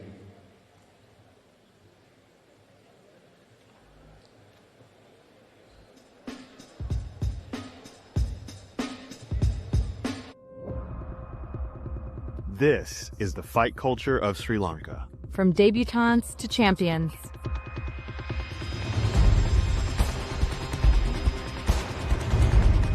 Interviews you won't hear anywhere else. MMA, kickboxing, Muay Thai, grappling. A fight channel like no other.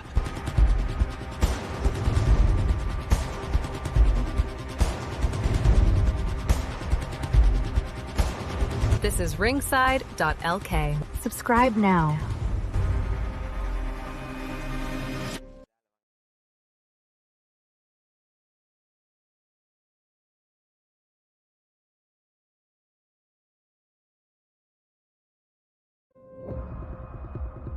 This is the fight culture of Sri Lanka. From debutantes to champions.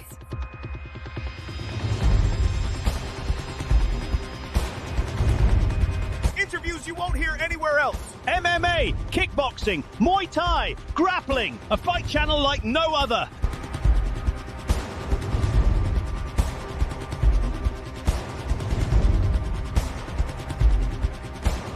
This is Ringside.Lk. Subscribe now.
Thank you so much for your patience. Okay, so for this bout that we have coming up, we in fact have a rotation of our side judges. Please welcome Mr. Sakuna Abesingha and Dilshan Sri Skandaraja, as they are our side judges for this bout. Okay, let's talk about it. This particular bout has gotten a lot of social media attention. You'll have seen it on Cage Rage. Cage Rage 3 also had a lot of hype, a lot of conversation. Now, this one, in fact, gets a bit interesting. We have Maldives versus Sri Lanka. Now, before I go any further, MS Arena, how are you guys feeling for this bout?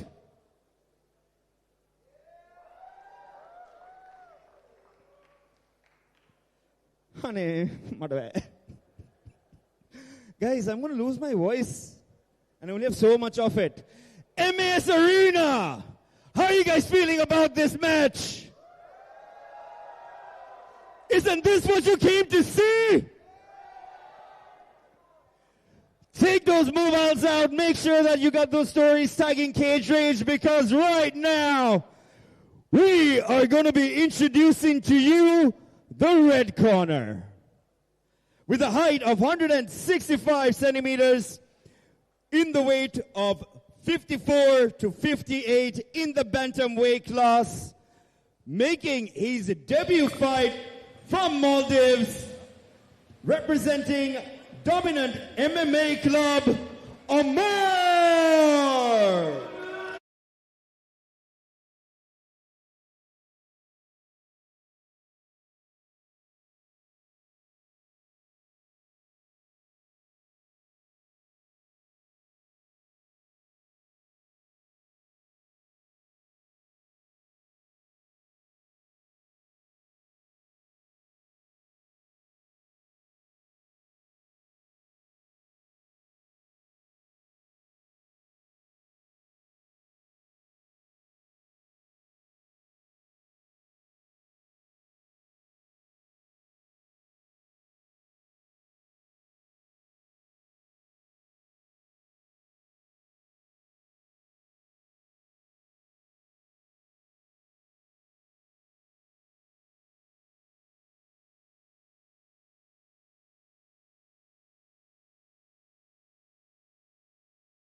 And his opponent, with a height of 182.88 centimeters, with a weight of 54 to 58 in the bantamweight class category, with 1 win, 0 loss in Cage Rage 3. In the blue corner, the bad guy, Jordon!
Bout is powered by Birds Resort Hambantota, the largest birds resort in South Asia, along with Treehouse, which is Colombo's unique jungle-themed rooftop bar.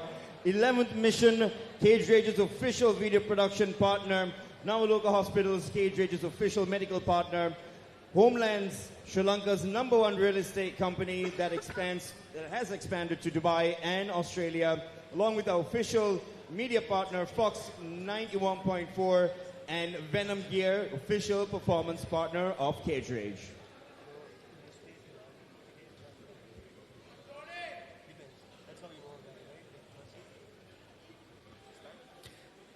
This is the fight everyone's been waiting for, or a large portion of people have been waiting for. Yes, bantamweight. Jordy has significant reach and height advantage. Same as with the Hatim fight as well. True, and it's Ammar's first fight, fighting out of Maldives. So Bit of disrespect on Jordan's side there. Not giving the gloves. First international fight of the night. And there's a large delay due to the previous fight but the fight has been given the care that they need, and we're underway now. Jordon leaps in with a Superman punch, goes for a kick. Double kicks, taunting quite a lot. Goes with a full flurry, but Ammar tries to return back. Jordy is very aggressive. Ammar needs to match the pressure, otherwise he's just going to... Jordy's landed well. If Ammar doesn't match the pressure, he's just going to get spooked and he's going to go on spiral. Volume. Ammar needs to return volume if he stands a chance against this oncoming onslaught from Jordon. Very fast-paced start to this fight. Back. And he attempts the to issue is if Ammar is very tense right now. I think the stress has gotten to him. He's quite stiff, so he needs to bite down on his mouthpiece and push through this initial part of the round until the pace settles. He landed some nice overhands. Yes. Jordy's kicks have a lot of venom behind them. He swings them quite well. Lands well on his base and leaps in with all kinds of Ammar got the better of that exchange. Yes.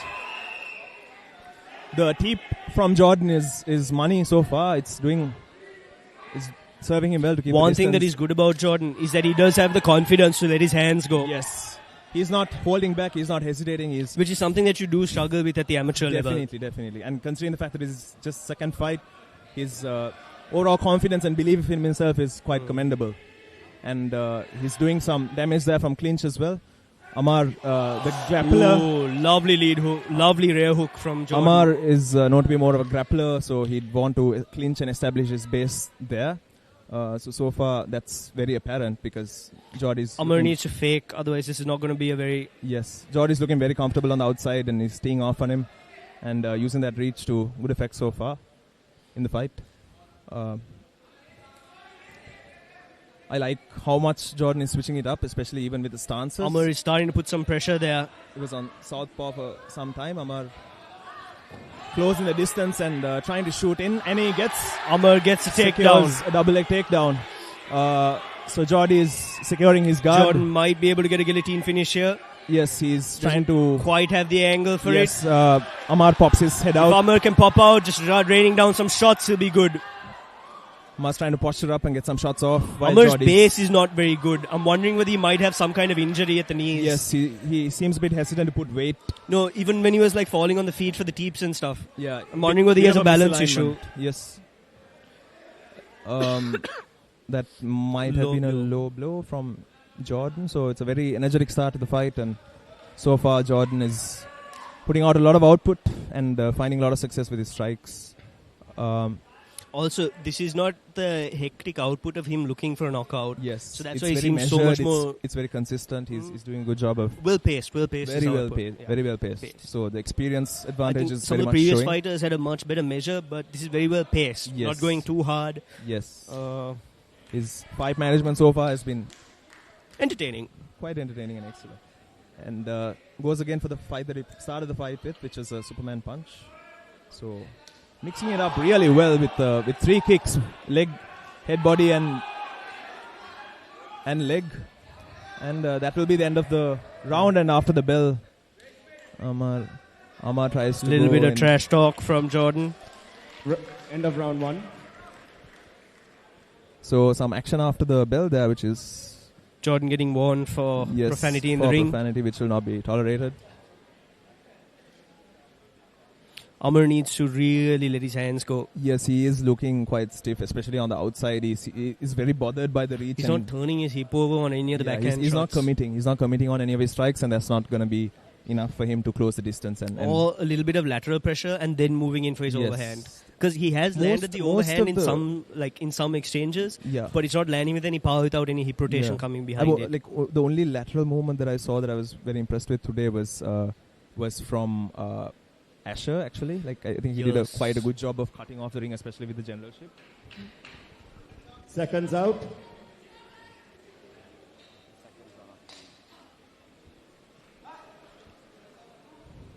And we're set to resume now, the second round.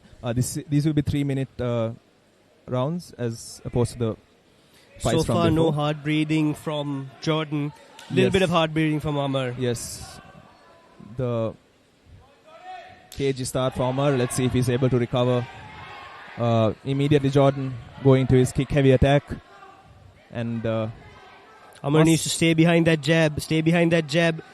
Because Jordon consistently drops his hands as he backs out. There'll be something useful for Ammar. Jordon sweeps Ammar well. Very, very aggressive Jordon on following through on his... Ammar's balance is not great. Yes, his base is looking quite easy to break. And the way that Ammar is stepping in with those punches, especially with his chin up high... Jordon should be a little careful on how he goes to clinch. He needs to cinch the clinch down. Keep the elbows tight.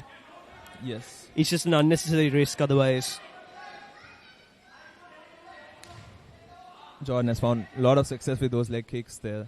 And a great range advantage. That is using to the maximum here. So all those leg kicks are bound to have an impact on Ammar. You can see it on his face, and he gets kicked in the face as well. And Ammar is trying to return back, counter the attacks of Jordon, but so far hasn't found much success in it. Bit of a lull in action compared to the fast pace that we've been seeing. Jordon comes right back with opposing side. The psychological warfare does have an impact on one's ability to perform. Definitely, and it seems that Ammar is in foreign soil, having his first fight. It's both. Ammar nearly tossed out of the ring there. So far looking like a very dominant fight for Jordon. Very dominant performance from Jordon so far. But Ammar needs to find some way to set up his jab. He needs to establish some threat that he can rely on and feint and go. He can't just go in because he's giving Jordon the thigh clinch. On the way into the exchange, Ammar's taking way too much damage, and Ammar is also not looking to set up a double leg, which is a bit problematic. Yes, when he did shoot for the double leg that one time, he did find success. So he should trade a little bit and try to get in range and close it up. Both fighters on the ropes now. Ammar is half guard, and they're momentarily out of the ring. Referee will step in and separate them so they can re-establish in the middle of the ring. So referee will take note of what position they were in and restart. Referee urging the fighters to go to the center of the ring so there's maximum space to work with.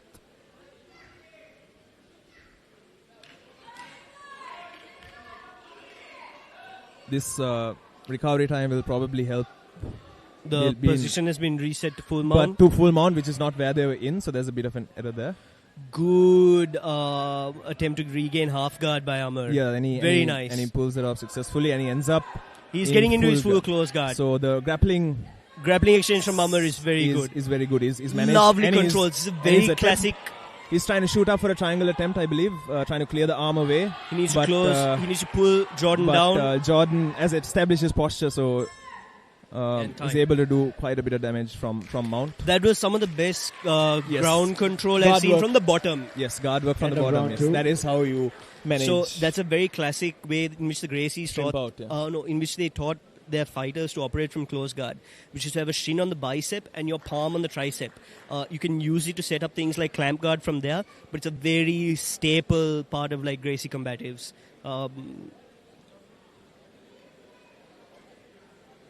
Ammar's looking... Ammar regained full guard pretty efficiently. He did, yes. That grappling exchange was very much...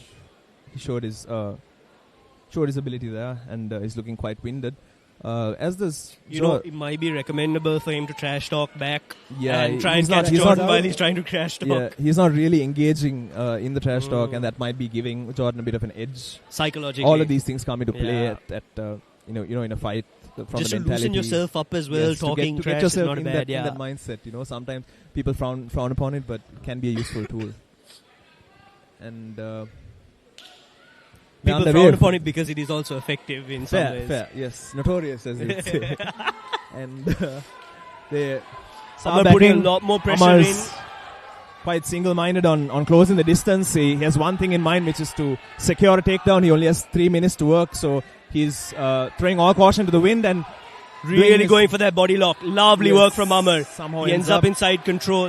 He Jordon needs to hop his feet immediately over. shooting for the guillotine.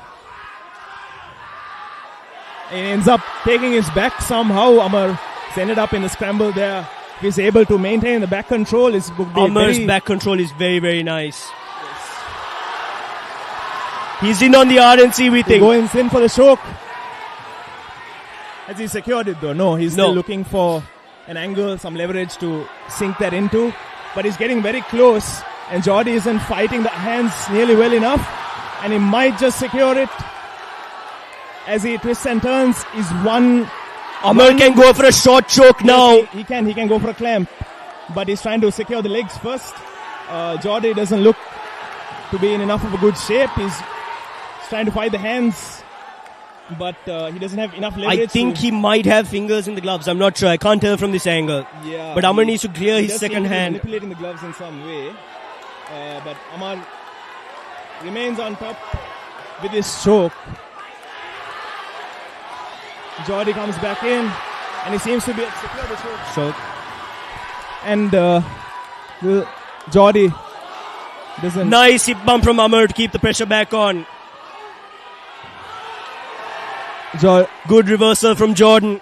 Jordon ends up back in the guard. Amazing grappling exchange there from Ammar. He did whatever he Ammar's could. going in for a rubber guard type situation. Ammar going in for the triangle choke. No, he's in what we would generally call he's almost in invisible collar. Right. What are his options from here? I'd say he can start trying to go for a funk roll. That's where he gets his hand on the knee on belly that Jordon is trying to put in. And then stand back up into a single leg position. He's got the triangle on. He can go for the armbar from here. All he needs to do is roll Jordon over and go for the armbar. He needs to let go of the leg, transition into the armbar. Or go for some kind of toe hold or heel hook.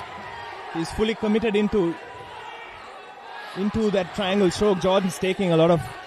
Don't know how much of that is sitting neatly on his... It's not tight yet, but there are a few ways for Ammar to finish it.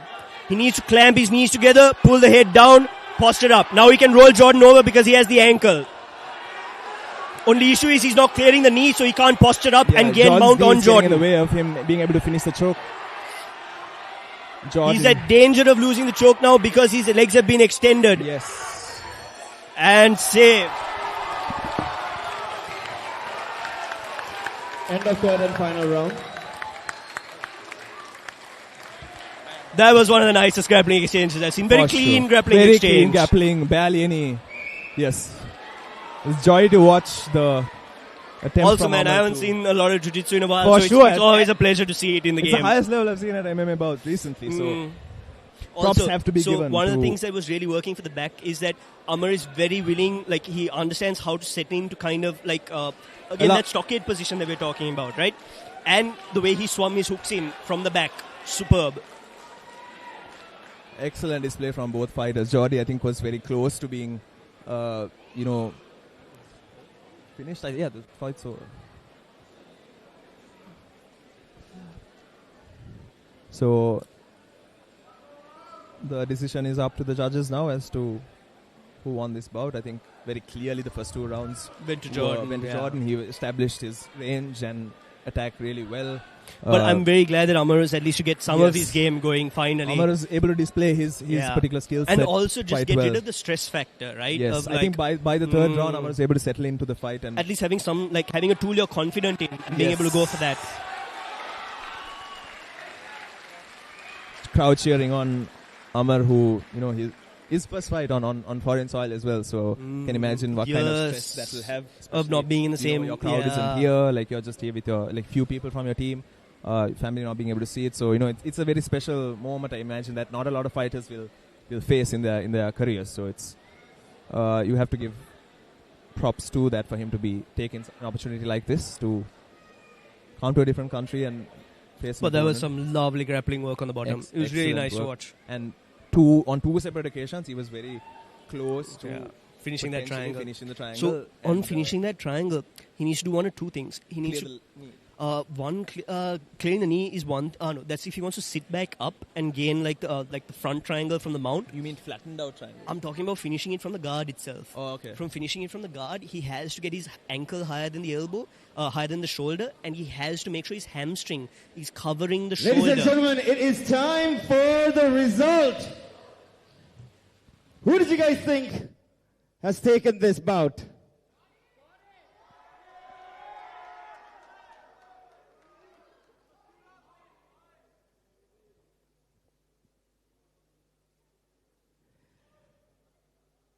And the winner by unanimous decision is blue corner Jordon.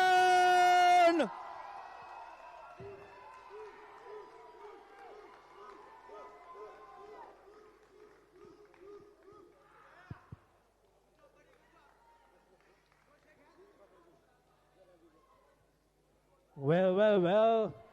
It has been an absolute cracker of a fight tonight. Well, Jordon, you have walked the talk. What do you have to say to your fans? What do you have to say to your audience?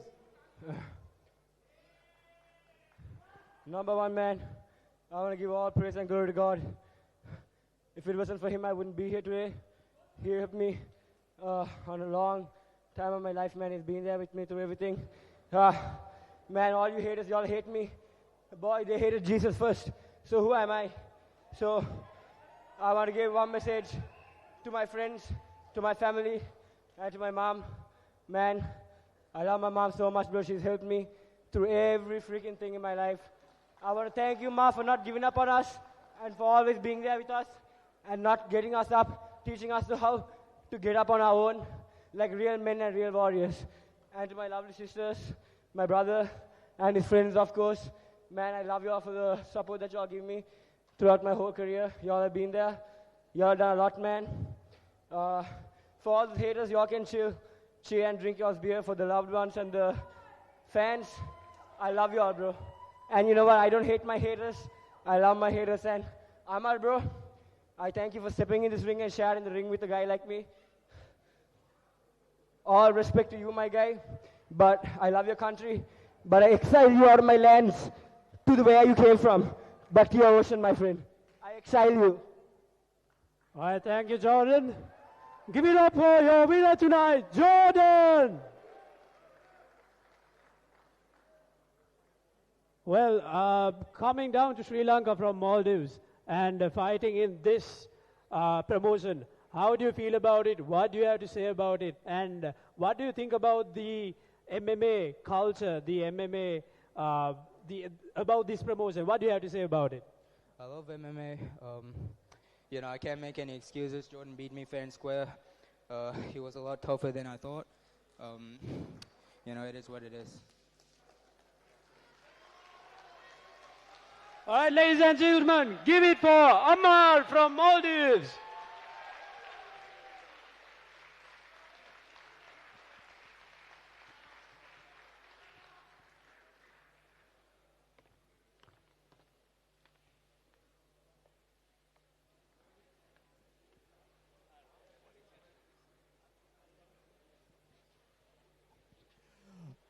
All right, so now it is time for our co-main event.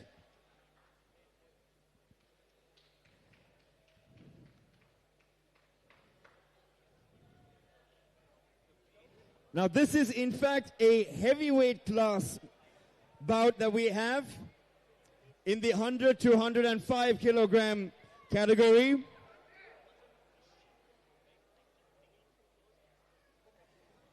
Introducing first, your red corner, with a height of 172.72 centimeters in the heavyweight class, with over 20 years of fighting in bare knuckle and has also 9 MMA fights as well, along with bare knuckle fights.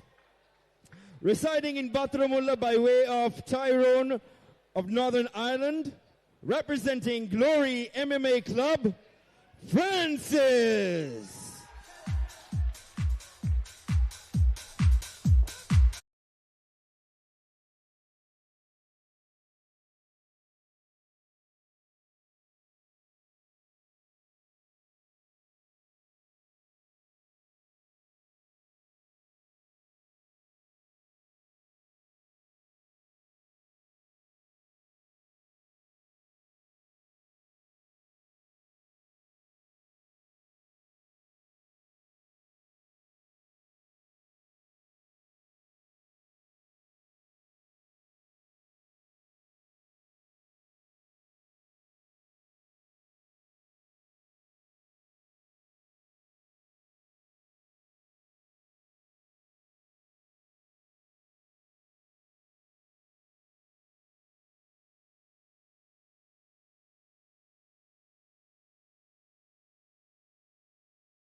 And his opponent, with a height of 5 feet 11 inches, in the heavyweight class with 10 fights of 6 wins and 4 losses, representing Uphill Boxing Club, in your blue corner, Arshan.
Birds Resort Hambantota, the largest birds resort in South Asia, along with Treehouse, which is Colombo's unique jungle-themed rooftop bar.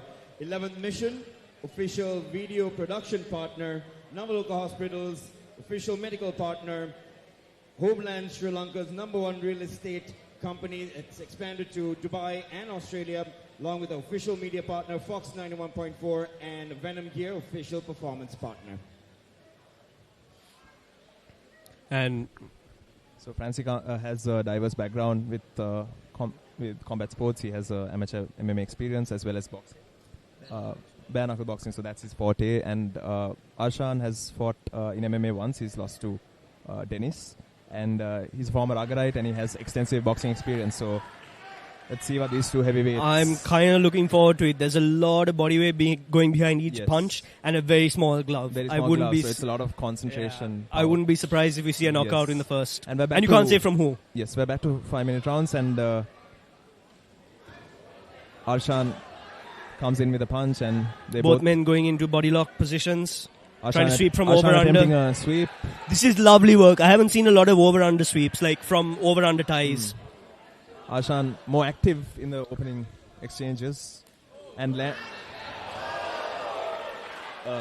thrown against the ropes there by Francis, and Francis continues his ground and pound onslaught. The referee looks on, but Arshan is partially out of the ropes, so they should be resetting quite soon. Yeah, they should be resetting soon. They get This is the problem when there's so much force going through the rings. Yes, you can hear it in the impact on the ring. Just how much force is coming through. Heavyweight bout.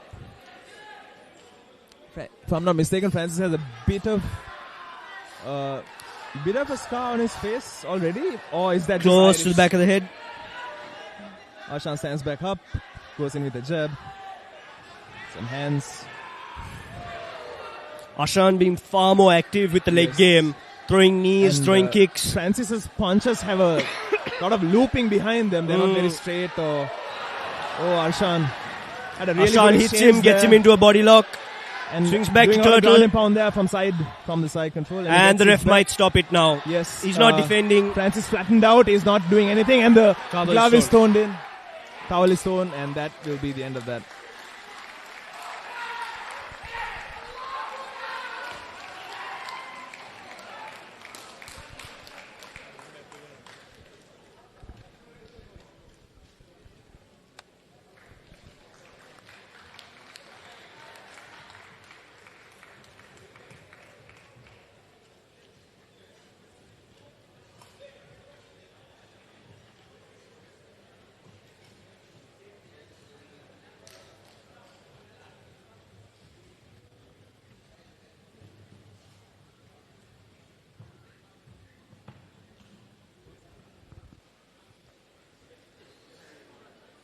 Definitely not the way I thought that fight was going to go. I thought there would be a knockout on the standing, but Yes. he clipped. I felt Francis is. I didn't see a lot of the bare knuckle, background there. I I'm think not sure. the overhands were pretty decent. I think the They overhands were, were pretty but decent. they're not from a typical boxing striking perspective. I think he's more of a brawling type of fighter. And once he was flattened out against the ground, he didn't really attempt to do anything. Really, he just. I think it was held that up. shot He didn't that- even try to turtle, right? I which, think, no, he did to some extent. I think But, the shot clipped him. He went down, he- front that- headlock. That had done the bulk of the damage, and by then it was. Top player switched down, went around for the back and just started raining down blows from there. And then once he was flattened out, it's more or less done. Yeah. I think from the opening bell, Arshan had the upper hand almost. Like he knew what he wanted to do, and engaged the. I think one threats interesting thing was that heavily. Arshan threw a kick and it got caught on Francis's elbow, and that's when he pushed him into the ropes. I think that was something that's a little interesting. Like modifying a guard in order to push a kick off, something like that. Maybe something worth exploring. Yeah.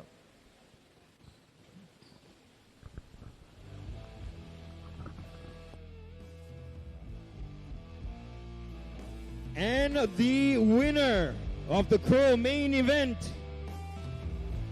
by TKO, blue corners, Arshan!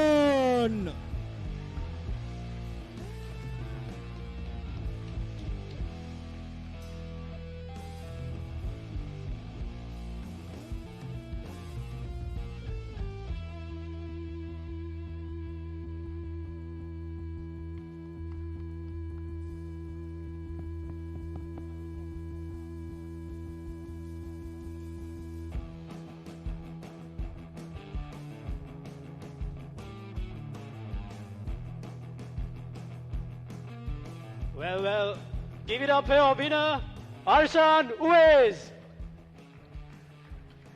Arshan, you finished the fight as soon as you can. Was that the game plan, or had you planned to take the game for all 3 rounds? First of all, I wanted to say, Alhamdulillah, everything goes to Allah and Allah Himself only. So I came over here with no plans, right? I had only one plan, is Hasbunallah wa ni'mal wakil. That means I seek refuge from Him, Allah, and Allah Himself only. So I was, Alhamdulillah, I was training all, grappling, boxing, kicks, all my lifetime, for the past 6 years. So I trained every day, I trained my team. So that is what it is. So Alhamdulillah. So today, whatever we had the plans, but it didn't go, in the first seconds it didn't go as planned. But end of the day, Alhamdulillah, I say this is another chapter of my life. So this is how it is. Thank you. Well, when will we see you again in the ring, and when will we see your team in the ring again? Inshallah, we'll see, right? I can't say anything about it. I will go back, so I don't think so because my family doesn't like me fighting, right? Doing all these. These are not good deeds, actually, but you can see the damage that we are doing to ourselves and to the others. It's not me, right? As a character, I'm not like that. I don't like it. So I'm a person who love persons, right? So I wanted to be friendly to everybody. That's who I am. So we'll see, inshallah. And I wanted to take a moment to thank Allah for everything. And I wanted to thank my first master, kickboxing master, Ushanta Darshan Silva master, and my grappling master, Anjula Rupasingha master, and my boxing masters, Samantha Indika Kumara, and Amagala Aya and Uphill Boxing Club. All the time they are helping me. And my boxing guru is here, Madhava, Sri Lankan Tyson is here, and my grappling partner, Indura, and my student, Ladushan, is here. He was about to fight, but unfortunately he couldn't. So I'm looking forward to putting him inside. And my family, my friends, my staff members, everyone, I wanted to thank them, as well as especially my dad is here. So I lost last time in my hometown in Kandy, but today I won in my father's hometown in Colombo. So he's a Wesleyan. So I wanted to dedicate this win for him, because as a son, I wanted to dedicate this win towards him. So it was rough, pretty rough. You can see my gloves, right?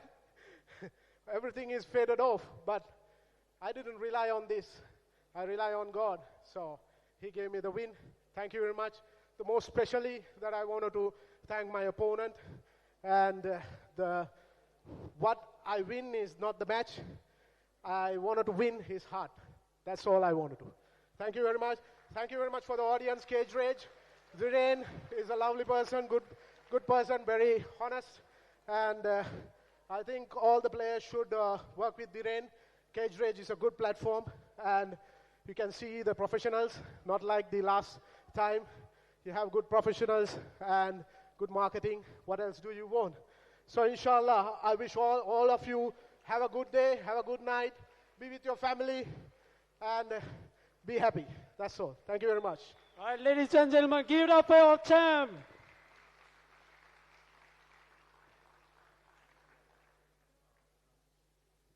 So I have Francis with me. Francis, what do you think about the fight? I know it didn't go as planned, but what do you have to say to the audience? What do you have to say to the team?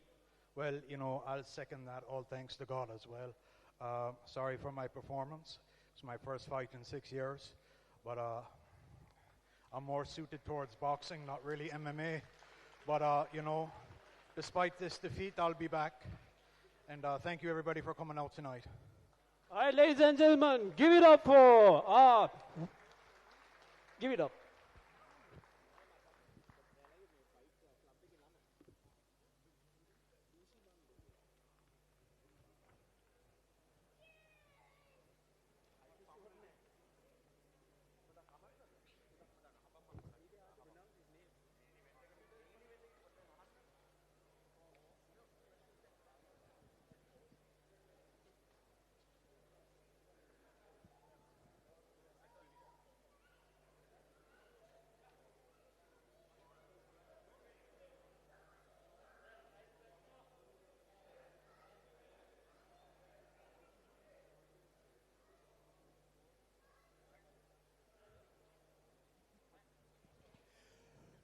All right, ladies and gentlemen, it is time for our main event.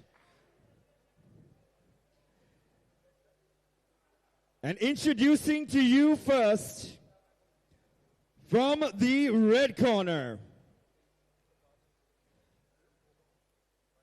he's a height of 5 feet 5 inches in the 60 to 65 weight, and weight class is lightweight category with 5 wins and 0 losses. From Pakistan, representing Bushiban Fighters Den, Amanullah.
And in the blue corner, with a height of 175 centimeters, in the weight of 60 to 65 kilograms in the lightweight category, with 2 wins in MMA and 0 losses, 3 wins and 2 losses in Muay Thai, and 1 win in K1, representing Natural MMA, Dulaj.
Treehouse South, Colombo's unique jungle-themed rooftop bar.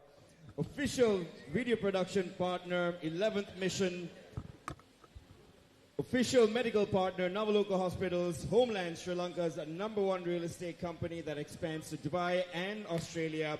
Official media partner, Fox 91.4. And Venom Gear, official performance partner.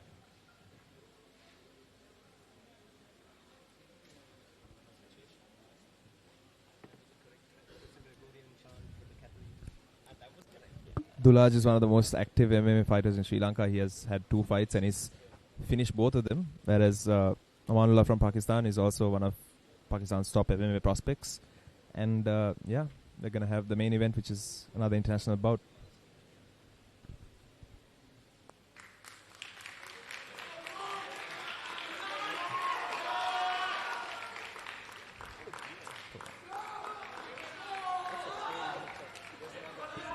Lightweight main event gets underway. Dulaj fighting other orthodox, as is Amanullah. Right away, Amanullah's taking the back of and inverts the position somehow. This is very nice grappling work from Dulaj. Very from Amanullah. Amanullah's now on his back. And very dynamic fight so far. Yes. Amanullah is really working. Dulaj connected. And it's Well, done. there. It's done. And there you have it. Clean right hand. Very straight punch.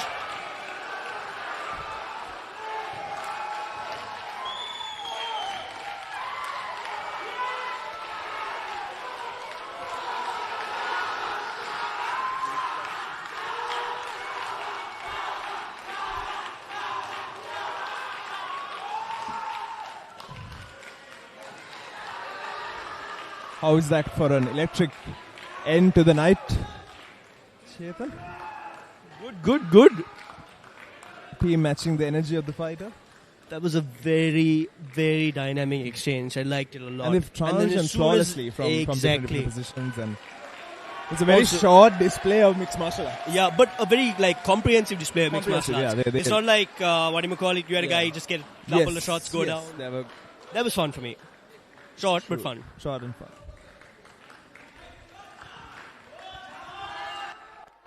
I was able to do some work actually on the grappling side as well. It's just that Dulaj was able to pop out and once he was out, he had only one thing in mind. His grappling defense was very on point. It was.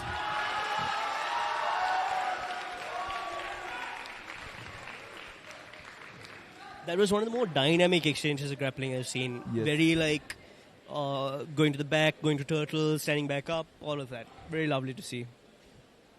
Would have liked it to go on for a little longer, though. Very true, very true. This is one of those fights that I'd like to see more of.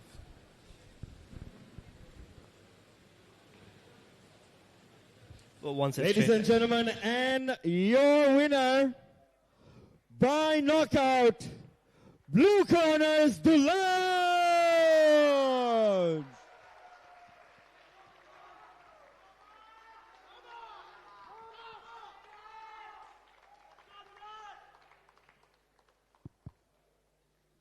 Well, Dulaj, what an absolute banger.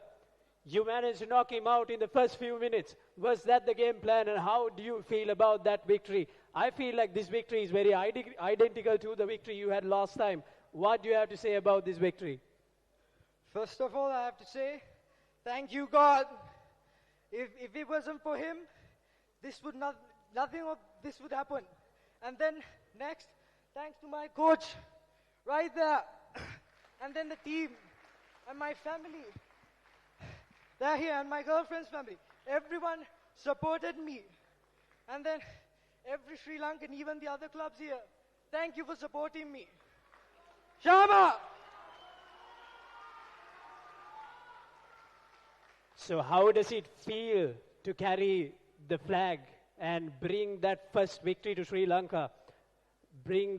How does it feel to make that flag fly high? It feels good, man. It feels really good. So Dulaj, it has been a very long season for you. When will we see you again in the ring? February, guys. Come and see me fight. February, unleash. Come see me. Yeah. Let's go. Give it up to our champ once again. Dulaj Hesara.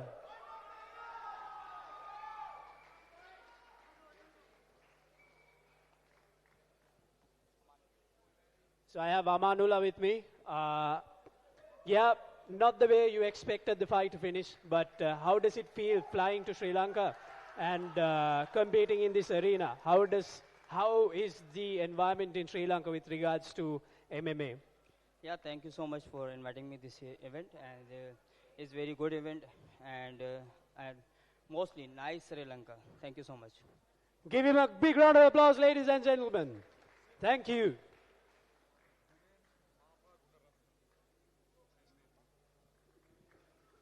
All right, ladies and gentlemen. Firstly, a big thank you to Dhiren Mapa Gururatna, who is the main organizer and of Cage Rage. Thank you to him and to everyone else who was involved in the organizing committee. And also, we'd like to thank our sponsors, Birds Resorts Ambantora, Treehouse, 11th Mission, Navaloka Hospitals, Homelands, Fox 91.4, along with Venom Gear. Thank you so much. Thank you, everyone, for joining us today. We will see you in 2026 with a banger in February, as you probably just got a tease, courtesy of Dulaj. In the meantime, we're wishing you all happy holidays and all the very best for the new year. Chase thee out.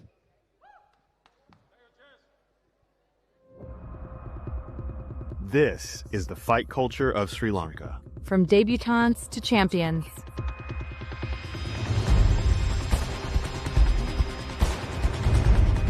Interviews you won't hear anywhere else. MMA, kickboxing, Muay Thai, grappling. A fight channel like no other.